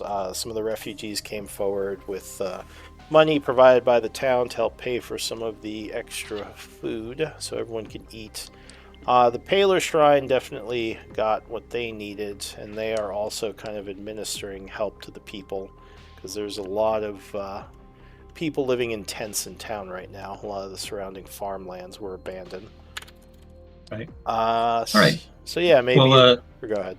yeah, if all the stuff got handed out already, then I probably would have gone back to the shrine to Paylor to help out there, expecting that was probably going to be a longer. That's going to take more time. Yeah, so maybe you spent most of the morning kind of helping them move some stuff around and getting the new supplies, stashed away. Maybe helping with some of the masses and distributing some of the food to the people who can't afford to buy it. Because the church also does, some charity stuff. So yeah, around 12, maybe you go back to meet up with them as they're waking up. I assume. Yeah, if I had an idea, yeah, I imagine I probably had an idea of when they were planning on convening, so that makes sense to me. All right, so yeah.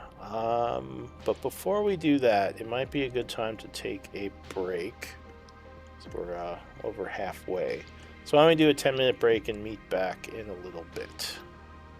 Sounds good. All right. Sure.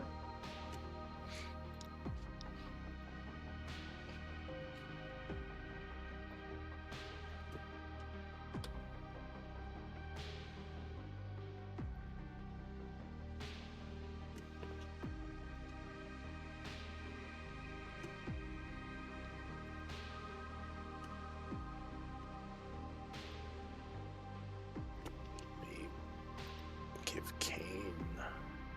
Oh, so my make it By so the way, my. Go ahead. I'm just wondering, like Charlie, Nell, is he able to use longsword? Would be good. Maybe it would be better than the axe. But I don't think clerics can use longsword. Not sure. It would depend Yeah, on his maybe- type of cleric, because most clerics I don't think can use battle axes. They can usually only do like simple weapons and a couple of others. Oh, but you would have had a chance to look at this masterwork sword. It is just a +1/2 attacks, no damage. So it's more of a basic masterwork longsword. And yeah, I'll be back. Step away for a moment. I'll step away.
All right, I'm back. Welcome back. Thank you. How's everyone doing? Good. Right? Slight headache, but not too bad.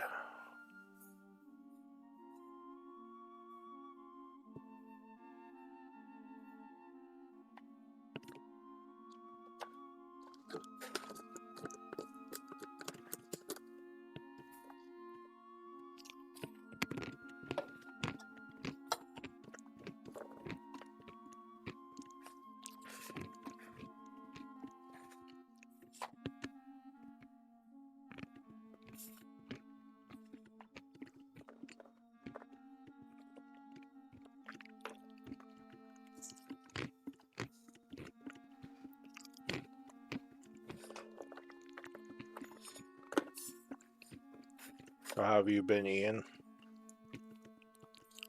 Good. Things have been good. So you're working remotely now? Yeah, I am a grant administrator for Boston University. Oh, cool. Yeah, it's pretty good. Basically, so I work in the Department of Biomedical Engineering, and I have a portfolio of 4 faculty that do all kinds of stuff, really. One of them does like cancer research. Another guy specifically deals with like biologic electronics, so things that will translate the body's natural electrical signals into digital information. It's kind of like as an industry, it's very abstract and it applies to a lot of things. But the best example that I think a lot of people can like readily grasp with that is like digital pregnancy tests. Like it literally takes something you made and turns it into, are you or are you not pregnant? So stuff like that. He does research with that. Something like Neuralink. Kind of, yeah. I actually have another guy who specifically deals with neuroscience, like the brain, and that's pretty much it. So his is even a little bit more specific. But yeah, basically, anytime that they are thinking to themselves, "Hey, I want to apply for this new grant," they will let me know. I take a look at the solicitation. I read the whole thing and boil it down to things they actually need to know and things that don't apply to them. Give them a checklist and say, all right, here's what you need to do to apply for this. And then we submit it and cross our fingers. And then once we get awards, then I'm responsible for making sure that they don't buy crap they can't buy with that award. It sounds like fun. I'm sure that never happens. Well, so far, so 3 of my faculty are brand new assistant professors. So the only accounts that they have are startup accounts, and you can actually spend whatever you want out of your startup account. So far there has not been a whole lot of having to make sure people aren't spending the wrong money. And my final faculty has been at BU for like a decade and has a ton of awards. But all he puts salary on the awards, and he buys equipment with his research account, which is also discretionary, so he can also kind of buy whatever he wants. So I'm in a unique position that I don't have to babysit my faculty's budgets too much yet, Very but nice. that day is coming. On its way. Oh yeah. Well, I've mostly just been doing this. That's awesome, dude. I remember when this was like getting off the ground. Man, it's cool that it's still thriving.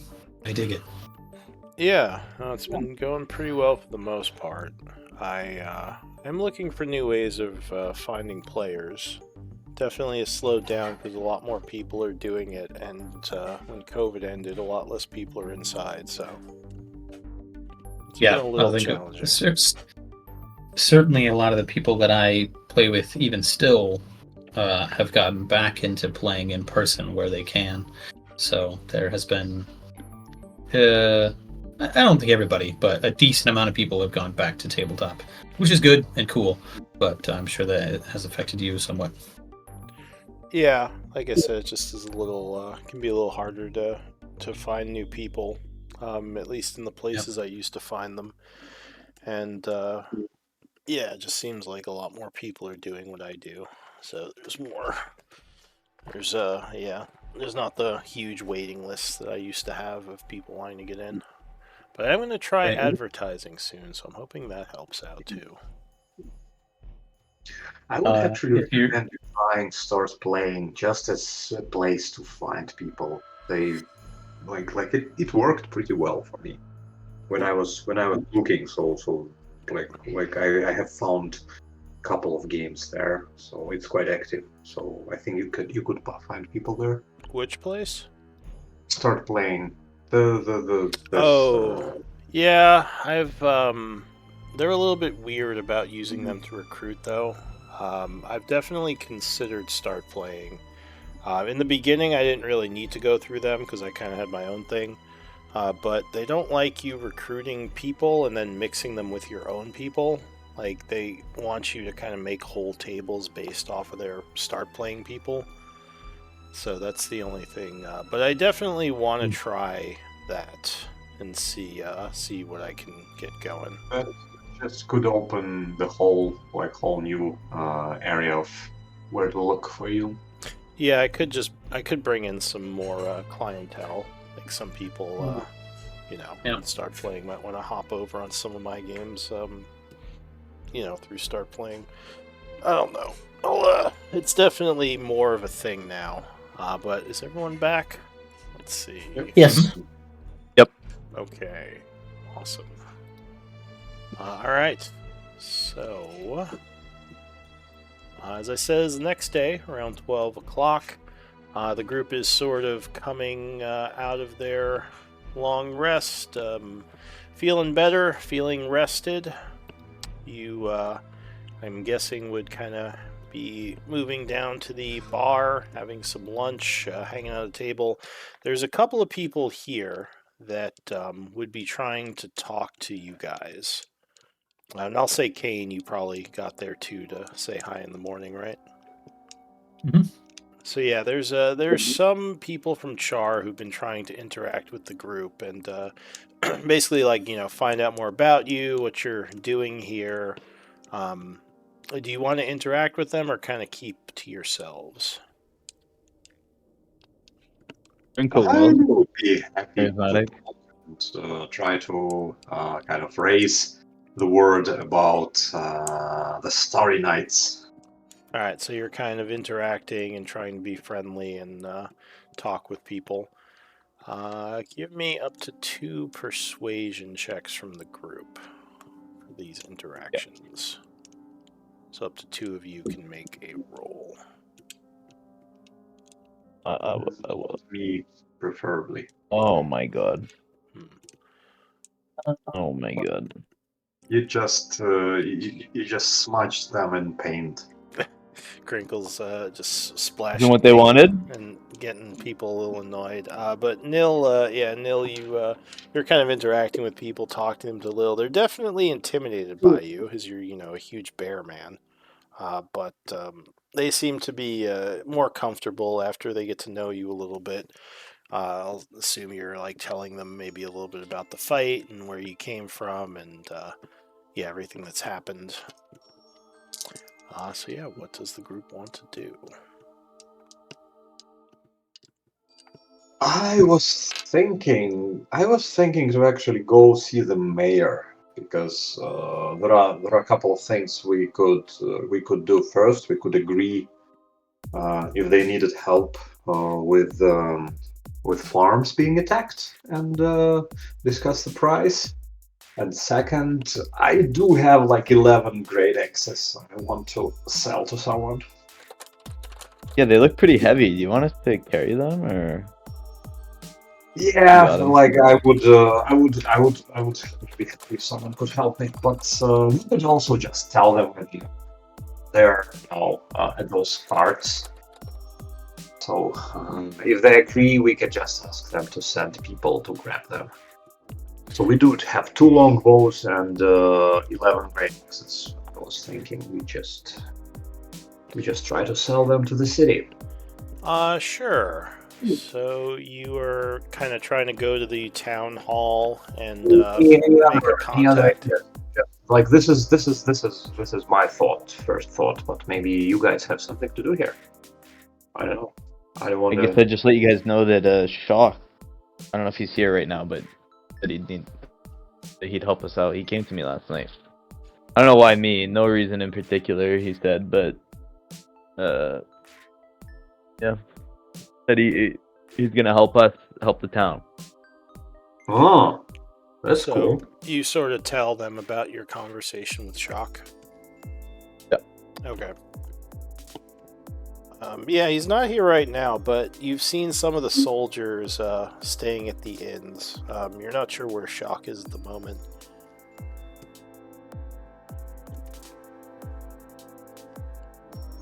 So yeah, let's go. Maybe let's go find Shock first. Maybe before we go see the mayor, let's just talk to him. Maybe he has some ideas. All right. So you We'll ask soldiers if they see where he is. If Sure. they know where Shock. So one of the caravan guards would say, yeah, I think he's in the marketplace. I know I think he went to see Blackwater this morning. Something about securing payment for some of the work he did, and more work to do with the supplies being handed out. He says, by the way, I heard I might be working for you guys. It sounds like you're looking to have a managed camp move around with you. Says I'd be happy to help out with that. It's Yeah, that would actually be nice, so we don't have to carry around all our loot. He nods and On says, how "Well, basis? I'm happy to help with that. So if you guys are looking for people to hire, I'm more than happy to be one of them." I'll keep this in Oh. mind. We got a lot of interest right now. Don't call us, we'll call you, okay? Oh, yeah, sure. He just kind of walks away. Yeah. I Very look at the other cold. guys, I'm like, definitely not. He's not material guy. I'm just kidding. Crinkle will mess around. All right, so are you heading to the marketplace to look for Shock? You said. Let's not go and rush do stuff without talking to Shock first. All right, and Kane, you're hanging out for the time being. I imagine that. I will just tag along and see what's what. I don't think I have anything on the agenda today. Probably when I was there earlier, I would have informed Gavin, I think you said his name was, that I was going to be out and about helping with the new delivery of supplies and stuff. So he knows. Garvin, that's it. So he knows where I'm at and what I'm doing. All right, yeah, that's fine. He would probably be fine with you going and helping them. He says, "Well, they did get all that food in, so maybe you can help them do some more good around here." But you head to the marketplace where you would see Shock talking to some of the caravan people. He gives you all a friendly wave and he says, "Morning. Glad you guys finally got up." Hey. He says, "I didn't really get much in the way of sleep last night. I've got a lot to do, but that's okay. I can sleep tonight." He says, "Did Grinkle tell you all about my offer?" He did, but there's he just said you have one. But what's the offer?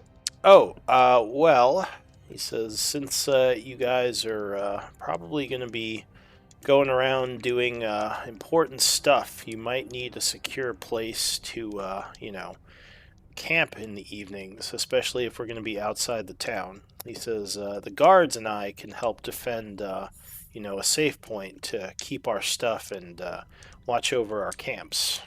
He says, we'd probably need some money just because everyone's got to pay for their food and lodging, but I think we can get it going pretty cheap. He says, I myself would only ask for a gold piece a day, and I could probably get the others to go for like a silver. He says, all I would basically, I'd just be managing your people and your supplies as we moved about. I don't know. I don't see why not. I have never thought about something. I look around the group. I look at Grinkle. I like the idea. He says, and having more people could be of use if we get into a sticky situation, especially with a whole mercenary company out there attacking people. Yeah.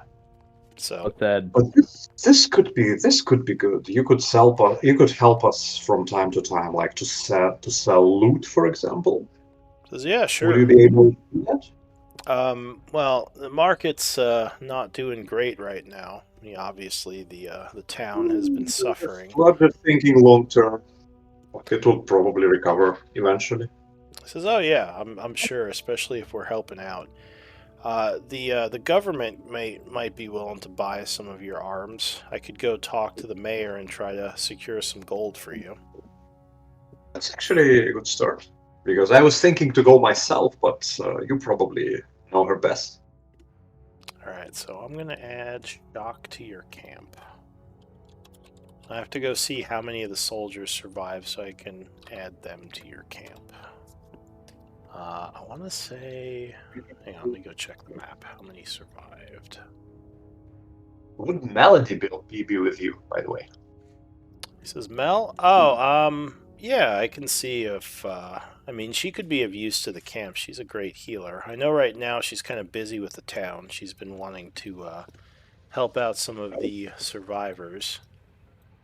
I was just thinking that sometimes Refugees. we could bring some herbs and she could create a potion, for example, or something. She says, well, she definitely can do that. She has all her supplies she can brew. I think having a healer in the camp is a good idea. Okay, so looks like 8 guards survived. So That's I'll more add than I those thought. as well.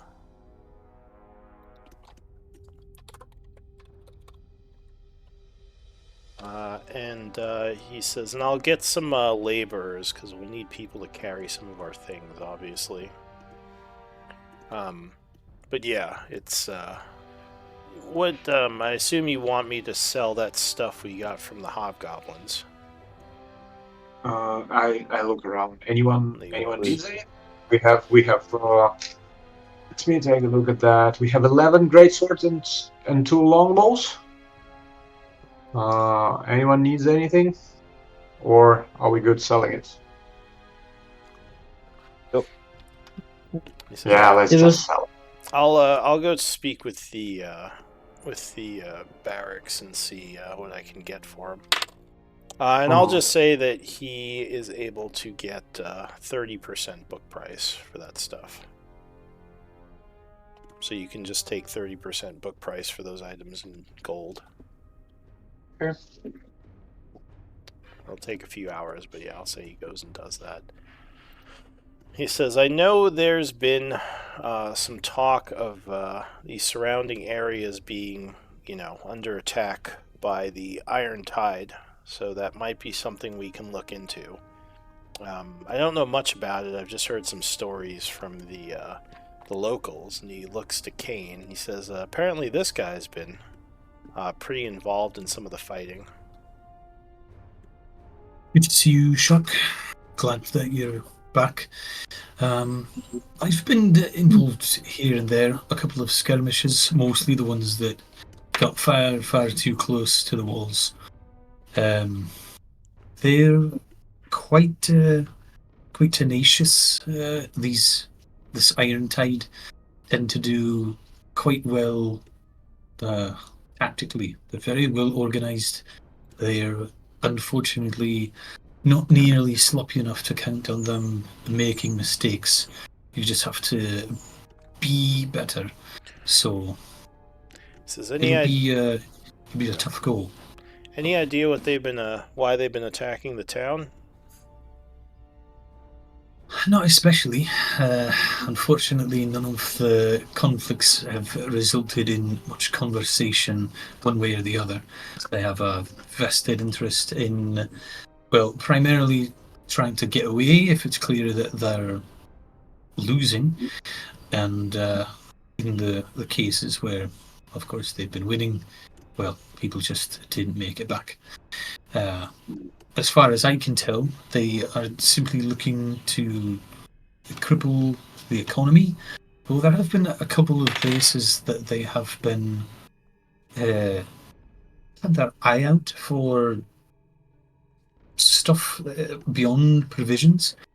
A couple of the people that I went scouting with reported that they were like, I don't know how to describe it, sifting through provisions. So perhaps they're after something, but I am not nearly sharp enough to tell you what. Yes, it's very strange. I mean, these are farmlands, and these mercenaries are highly skilled, and it seems like a waste of their time to be stealing food and cattle. It doesn't make any sense to me. It feels like there's something more to this. That's my thought as well. If they only meant to give Char a hard time, they probably could have taken all their men at once and done that by now. So there's something else, Hmm. some other scheme going on behind the scenes. Well, there is Blackwater.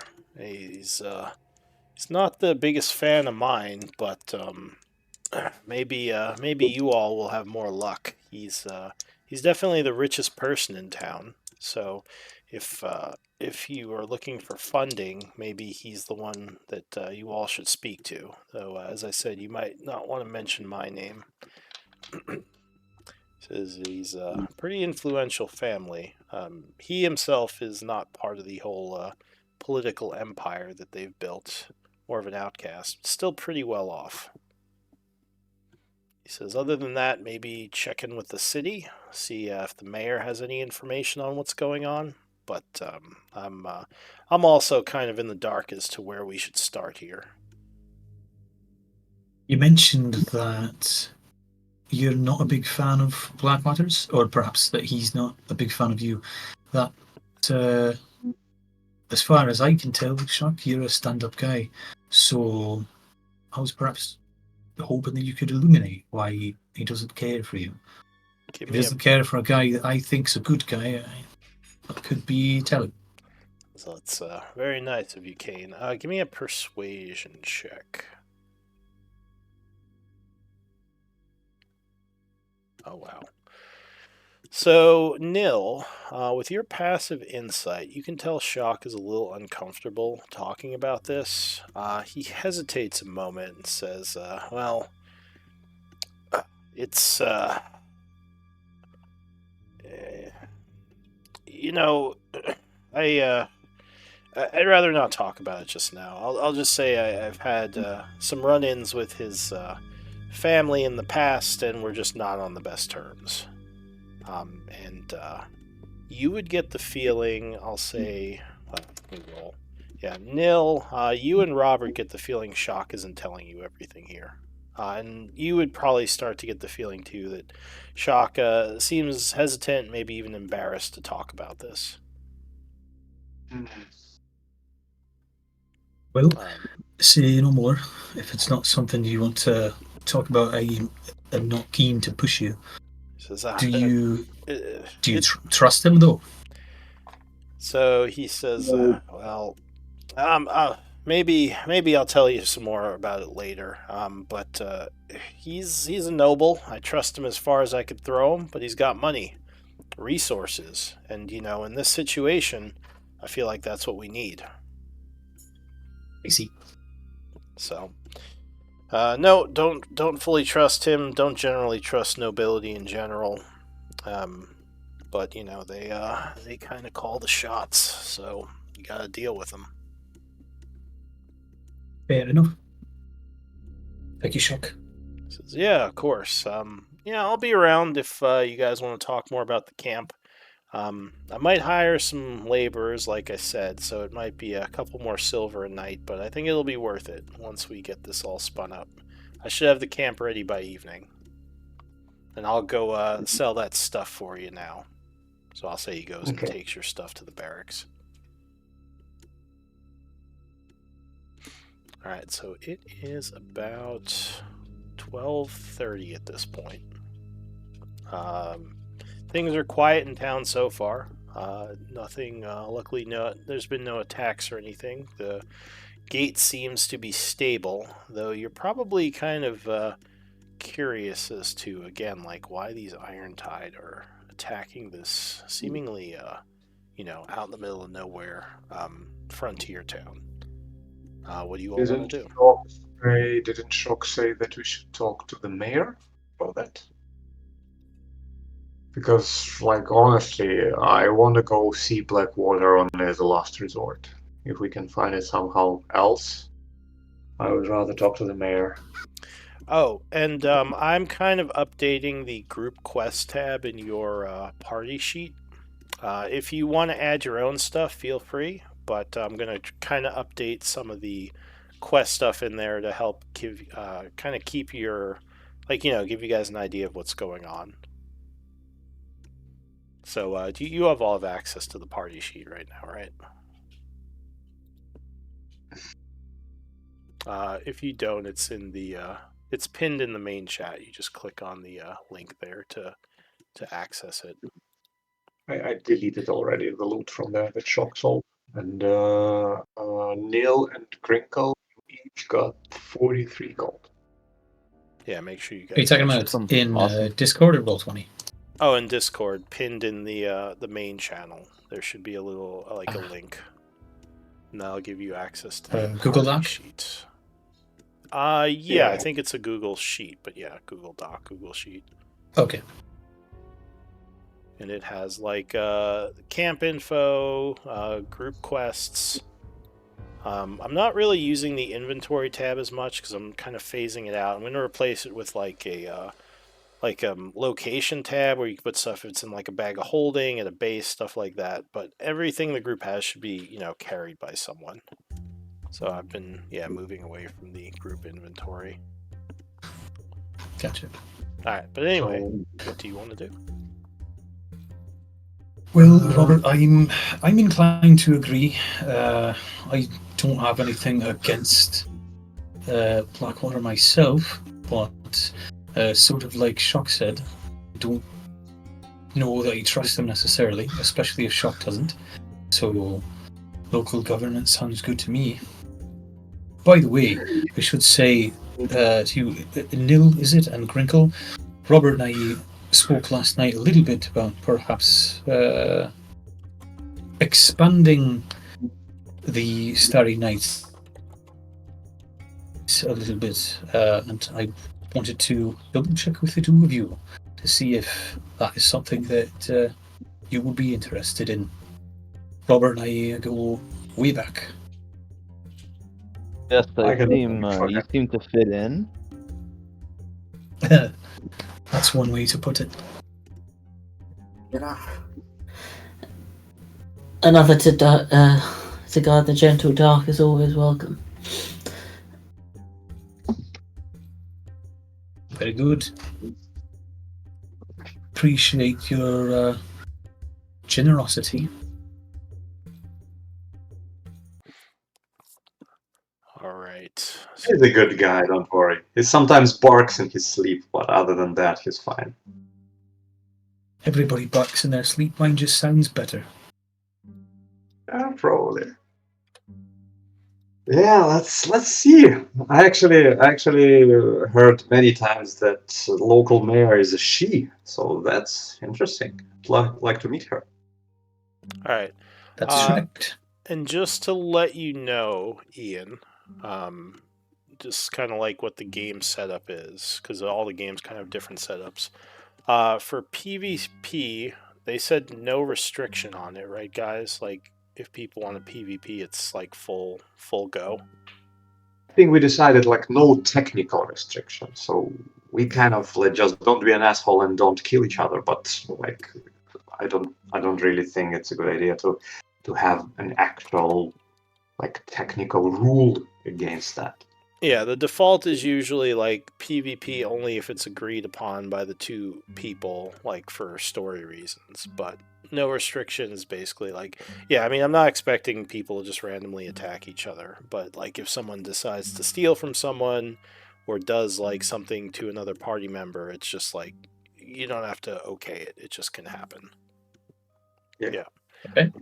Difficulty was default. No off-limit topics, and knowledge is assumed that if someone knows something, with a history check or a Arcana check that they are telling everyone. So if I say it and like you all are kind of together, you can assume that you all know it. So we're not gonna. Okay, So you don't have fair to keep enough. saying like, I tell the group, I tell the group. If you don't want people to know, then you say the opposite. You say, I'm keeping this to myself when I tell you something, and then people have to play as if they didn't hear it. Okay, very good. If I could, the only addendum I would make, I don't think it will ever. I don't think it will come up really because I don't. It very rarely ever does. Mhm. But it did have a game that it came up in once, and I was not a fan. The only topic that I really am not on board with would be sexual assault, but that's Sure. that's it for me. All right. Now that is completely, it's completely reasonable. So I will add that to the list. Appreciate that. Yeah. Okay. What does the group want to do? Heading to let's the go to the barracks? mayor. Go ahead. I didn't Shock say that we should go see the mayor if we want to find about attacks on farms and how we can help? All right, so you head to the mayor. The group is getting a considerable amount of followers at this point. People are definitely kind of seeing you and coming over and saying hello, talking to you, thanking you, congratulating you. Kane, you encountered some of this for some of the work you've done, but it seems like it's been amplified with this group, probably because of the those much needed supplies. Yep. So as you get to the barracks, the guards there, one of whom will recognize you, says, the Starry Knights. Welcome, friends. I was wondering if we'd see you around here. The captain of the guard was interested in speaking to you, actually. Do you have some time? Of course. Yeah, fine. This is excellent. So Get it out. he brings you inside to one of these side rooms in the barracks and says, Captain Grobe, the Starry Knights are here. And man probably looks like he is in his maybe late 40s, early 50s, would turn around and say, it's good to meet you, friends. Comes over and gives you all hearty handshakes. And he says, and of course, Kane, it's not the first time I've seen you around. And smiles. Captain, good to see you. He says, I was overjoyed to hear about the delivery last night. And even more overjoyed to hear we might have some talented warriors in town. He says it's other than Kane here, it's been a scarcity in the area. He says, I'm Captain Grobe, retired soldier. It's Kane, I don't know if he's spoken to me at all or not, but I'm here to help protect the town. I've been here a while, and I can answer any questions you might have. I might have a few for you if you have some time. Yeah, well, we have a bit of a question. Well, first, I wanted to mention that the food that we brought yesterday, some of it actually comes from hobgoblins and orcs. We did get rid of their camp and brought some food to you. So, how do they say? How the turntables. So they take our food, but we also take their food. He nods. He says, well, I imagine a lot of their food was stolen from us. He says, the surrounding farms have been raided, and we've lost several caravans that have been trying to get into Char. So I don't even know if that is their food. Go ahead. The circle of food, the circle of life. But we actually wanted to know how we can help. We heard that local farms are still being attacked. How come? Do you know more? Well, unfortunately, we don't know much. I have a few talented soldiers who are woodsmen, but I've been hesitant to send them out since I've already lost a few trying to scout. It doesn't make any sense. It almost seems like they're trying to siege the town by starving us, taking away our our food and forcing everyone to cower behind the walls. And the strange thing is, it's almost as if it feels like they could break through if they wanted to, but it's more like they're just keeping us in here. I don't know what they're planning or or what the purpose is of any of this. Doesn't make any sense to me tactically. Hmm. I was hoping maybe coming from Highguard, you had heard something about these attacks, or maybe what the government was going to do about this. Are we getting help? I don't believe Highguard even knows about it. So Says they we kind of must. Go ahead. do they? Lou, like when we were in Highguard, was it even talked about, or was it kind of on like third page of news, not really on top of their agenda? So you don't know how much the government knows, but the caravan companies know. So you would assume the politicians know. Grobe would say, "Well, we've sent word to them. They've been getting our. Well, I assume they've gotten our messages, so I hope they know. Uh, I mean, I don't expect them to do much, as the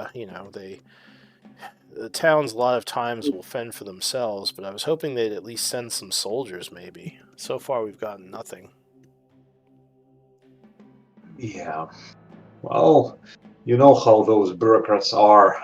Maybe they're voting on it now, and we'll keep voting on it for a couple of weeks before they actually do.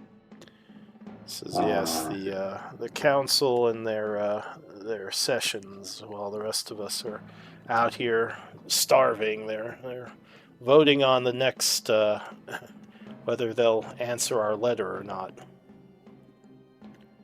It's interesting that you've said that they probably could overpower you and take the whole town, but they don't. This is quite interesting.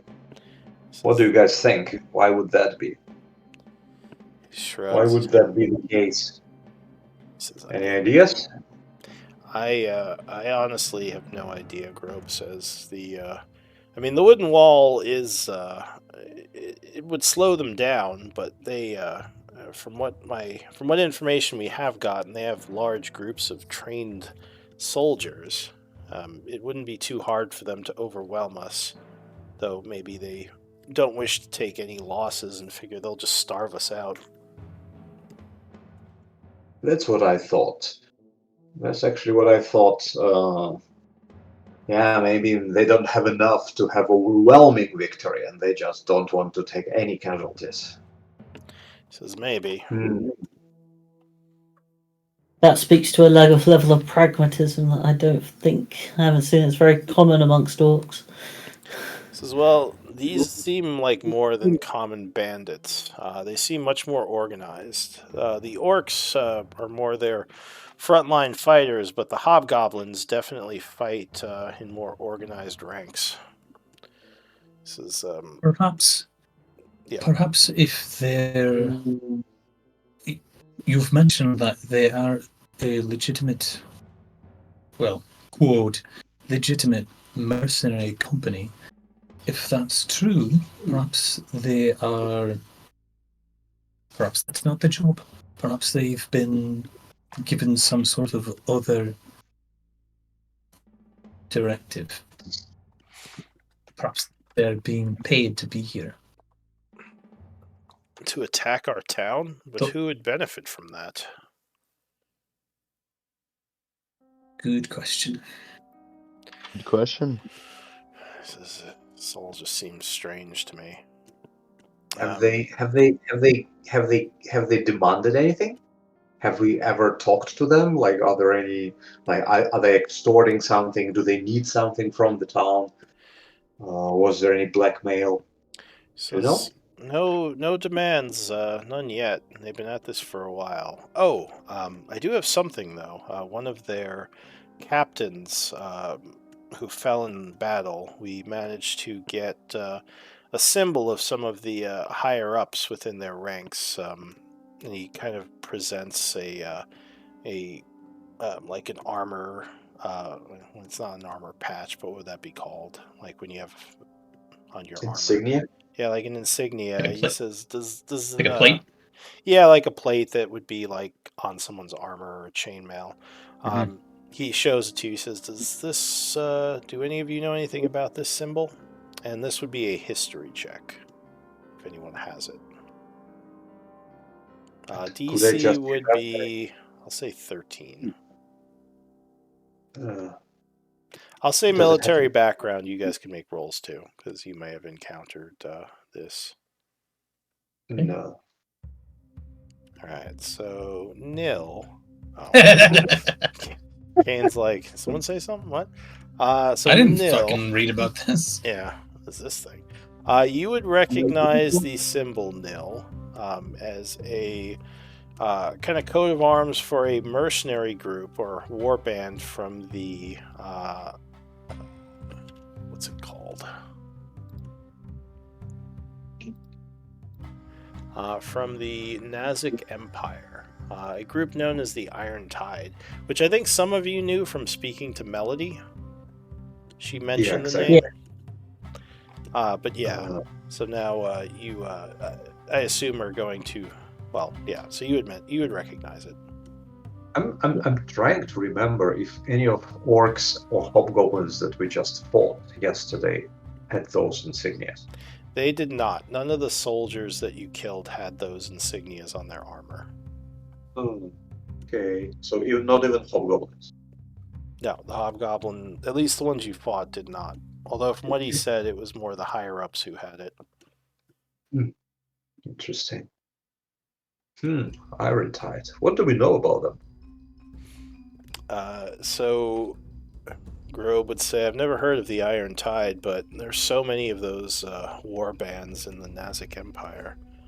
They don't usually give us trouble, though. They usually fight amongst themselves. It's very odd. I mean, this could trigger some kind of war if the council found out. It could bring blows between our armies and some of their larger war masters. He says it's interesting. I'll definitely have to send note of this to Highguard. Maybe they'll finally take us seriously. He says, "Do you know anything about these Iron Tide?" Looking to Nil.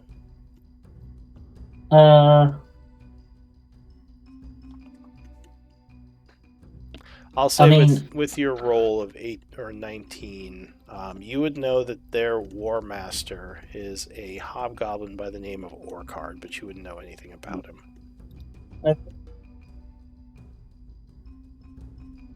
They're led by a hobgoblin called Orchard. I know him merely by his reputation of his name. I don't know much about him at all. He says, "No, this is very valuable. I'm glad we finally have some information on these attackers." He says, "Thank you. I'm glad you could tell me that." He says, "Well, if you did you guys say you were looking to help?" Yeah, well, Yeah, we're here. I think this attacks on because yeah, we brought you food, but it helps only as much because if you don't get a steady supply of food yourself, you cannot be always relying on people bringing food to you and fighting through hordes of orcs to bring food to you. Like it's not gonna be consistent. It's not gonna last, this kind of approach. So we need to fix the source. We need to fix the cause and not the symptom. Because I couldn't agree more. We don't have much information other than a few reports brought in from scouts who did survive. I think right now what we need is to know more about our enemy and maybe to thin their ranks. The less soldiers we have around town, the better. So anything that you could do to help with those things, I think would greatly improve our situation. I know of a couple of places where we've had reports of their soldiers massing. It might be a good place to start your investigation. But other than that, I don't know. I don't have much information to give you. It seems like you have more information than we do, at least on these enemies. Captain, you had mentioned that you've tried, have considered sending scouts back out again, except that you're not keen to lose them, which I understand and support. Would it make sense to send a couple of scouts out with us in tow? Looking around and certainly knowing Robert here as well as I do, I can't help but feel like the Outlands are not exactly where we excel. Certainly not in keeping our eyes out for things. Is there an agent, perhaps, that might come along with us that could be that feeding of information back to you?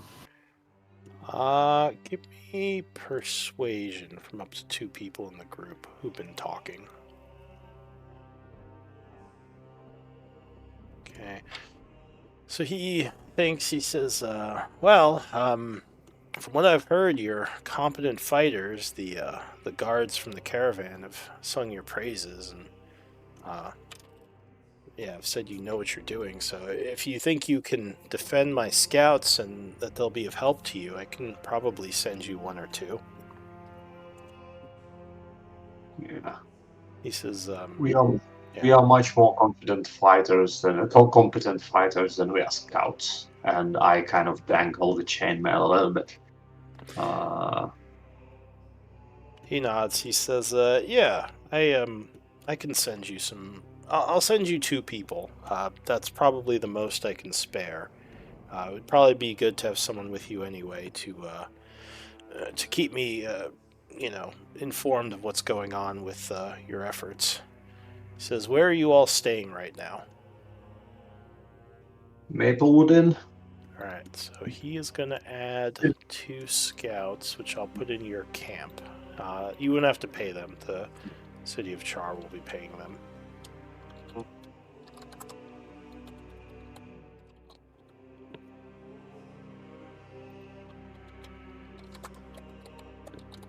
All right. I'm turning towards the group and saying, guys, shall we get some kind of base of operation here in town, or shall we stay in camp? Well, your camp Like is in basically, town right now. do we need an office in Char, or can we just assume we I don't want to stay in the inn every day. Shall we just stay in the camp or rent something? Well, I would highly suggest you stay within the walls, Grobe says, kind of overhearing you. He says, unless you think you can hide your camp, I wouldn't want you to get overwhelmed on the outside. Yeah, that's probably a good idea. Do you think we can get like a house or an office? We will probably stay here for a while. I'm not sure we're gonna stay in the tavern all that time. Are you asking him for a house? Just let him just tell us, like, can we rent a house or something? Give me We have a place here. rent a house. Can you buy us a house, please? Our market prices right now in Char. I mean, they're pretty low, actually. You could probably get a house What pretty cheap. persuasion do we have to roll? What's the interest rate? It's I mean, like I said, What's the... it's not a great neighborhood right now. It's a seller's market. Everyone wants to leave, Is Joe. school nearby? I guess give me, give me another set of persuasions if you're asking for like a base of operations. No, but it overlaps the catchment area with Highgard. DC is probably going to be 20 on this for a free house. Oh, you said renting a house? Set. Or go ahead. Renting, I think is what he said. I was going to ask, you said a set of checks? Or do you want just up to just two, rentals? Up to 2 of you. All right. Yeah, you guys are kind of working together on the conversation. Yeah. He says, well, we do have a couple of houses that, have had their owners killed, unfortunately. Some of the people who lived out in the farmlands. I guess we could set you up with one if you don't wish to stay in the inn. Is there a reason you dislike staying at the inn? Well, I don't know, mostly financial. Says Like, that. Well, it would probably be cheaper than renting a house. you think so? Okay, I may be misjudging. So, and you the don't have to pay for your soldiers who stay at the inn, like your camp. They're paying for themselves. You just be paying for you. Okay. Yeah, Okay, like that. maybe. That's part of why you pay them a salary is they pay for their own Okay, stuff. I understand. That probably doesn't matter. Yeah, then probably it could be easier to just stay at the inn. Okay. I'm fine. All right. So he says, but I can look into maybe getting you all a base of operations here. If if you prove helpful, it might be worth it to keep you around. So I'll ask the mayor about it. We'll see Okay. how things turn out. Any other questions you had for me?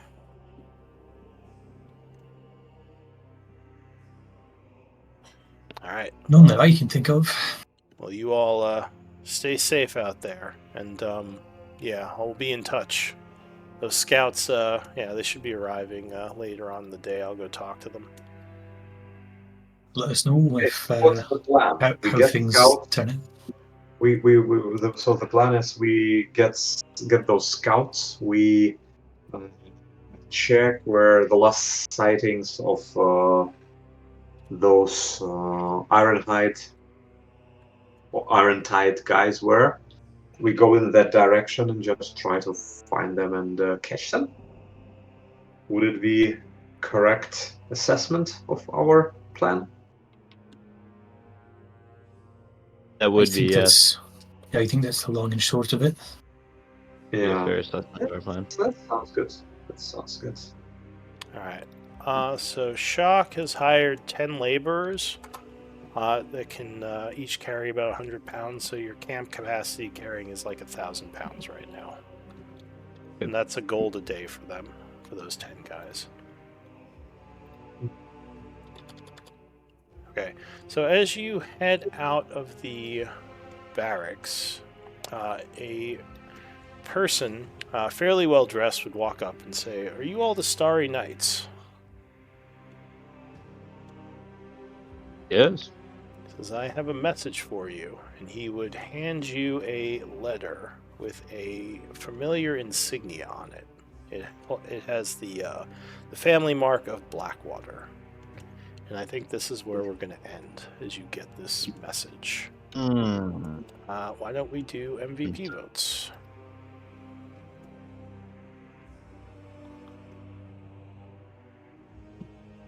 I'm going to give Kane an inspiration point for the accent. Well, thank you very much. So you can have up to It is 5 quite of good. those.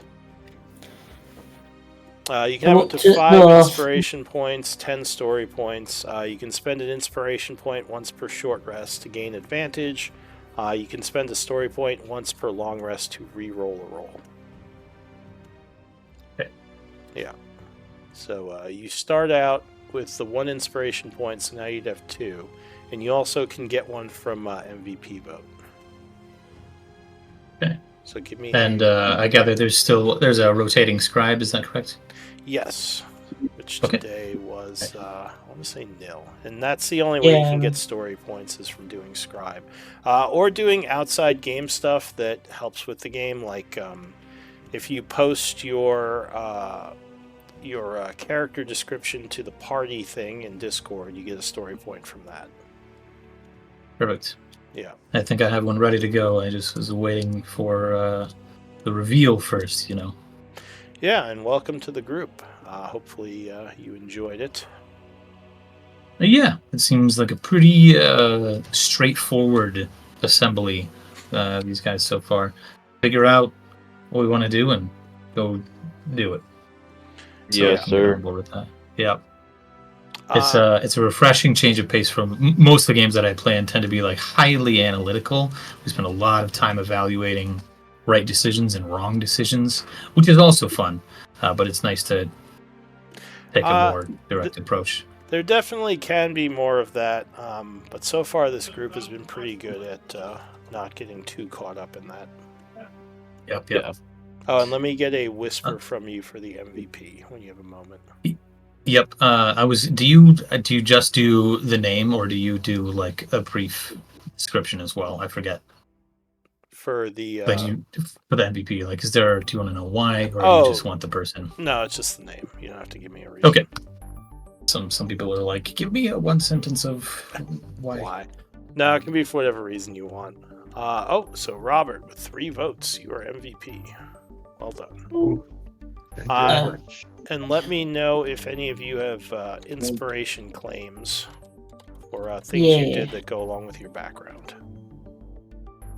I think protecting the people at the wagon, jumping in front of Melody, and then staying with Jack. Okay, and what does that go along with in your background? I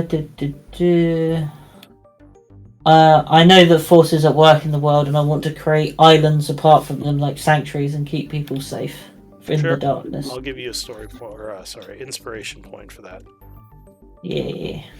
Protecting people and watching over them. All right. Well, I'm taking some notes. You all are free to hang out or take off. Up to you.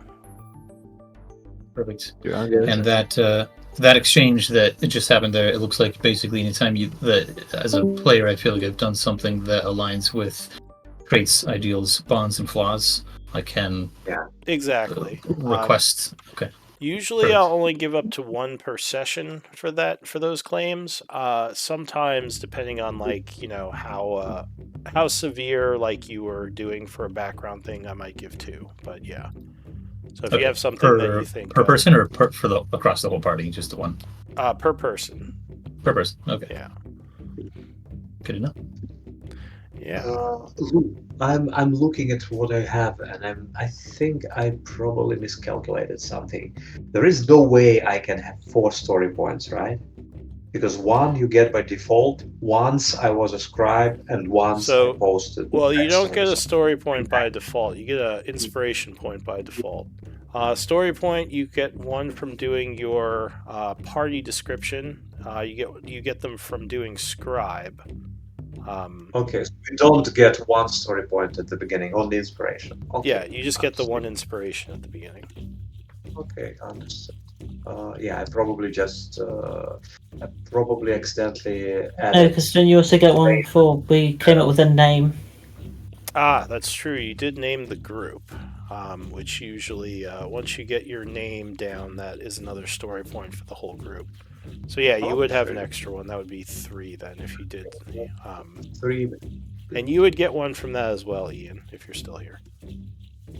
Happy to get the free resource free I didn't resource from them naming the group. Yeah, everyone going forward gets the 1 story point because the group has a name. Okay. But actually, Ian, I enjoyed Kane a lot. So thanks, it was very good. Excellent. Let's see how we handle ourselves. Yeah, I think it'll be good.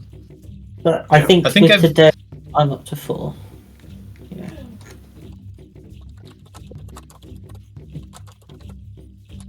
Okay, guys, but thanks. And see you next game. Bye bye.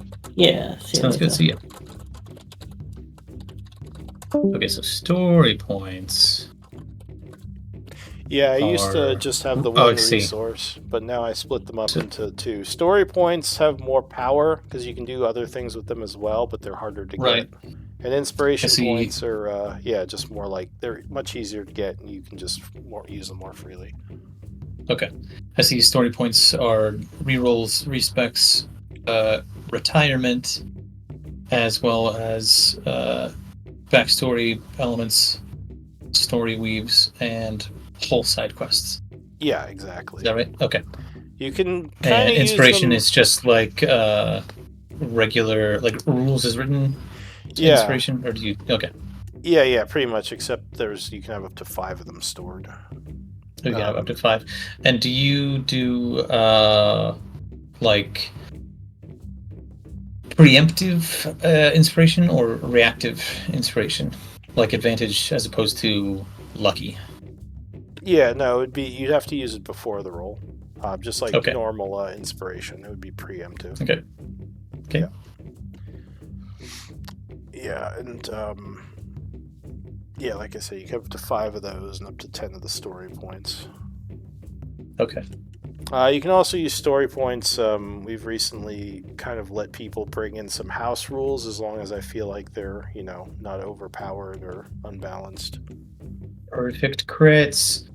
No, I'm just kidding. That Perfect shit crits. gets real wild real quick. Oh, like max damage? Like one, yeah, like you're whatever, one roll and 1 max damage. Yeah. It would be more like bringing in like a spell from like something that's Sure. not as much changing the whole critical system, But just like rules. introducing, like more of like a homebrew item type thing. Yeah, like an item okay. or like a mechanic or something, like a spell or maybe some ability. As long as I don't feel like it's too OP. Most people Right. just use it for some spells, and then I usually just adjust the spell a little to try to, make it a little bit more in Keep line. it sane. Yeah. Yeah. Actually, what I want to do is have an uncommon great sword that is +3/+3 and does 12d6.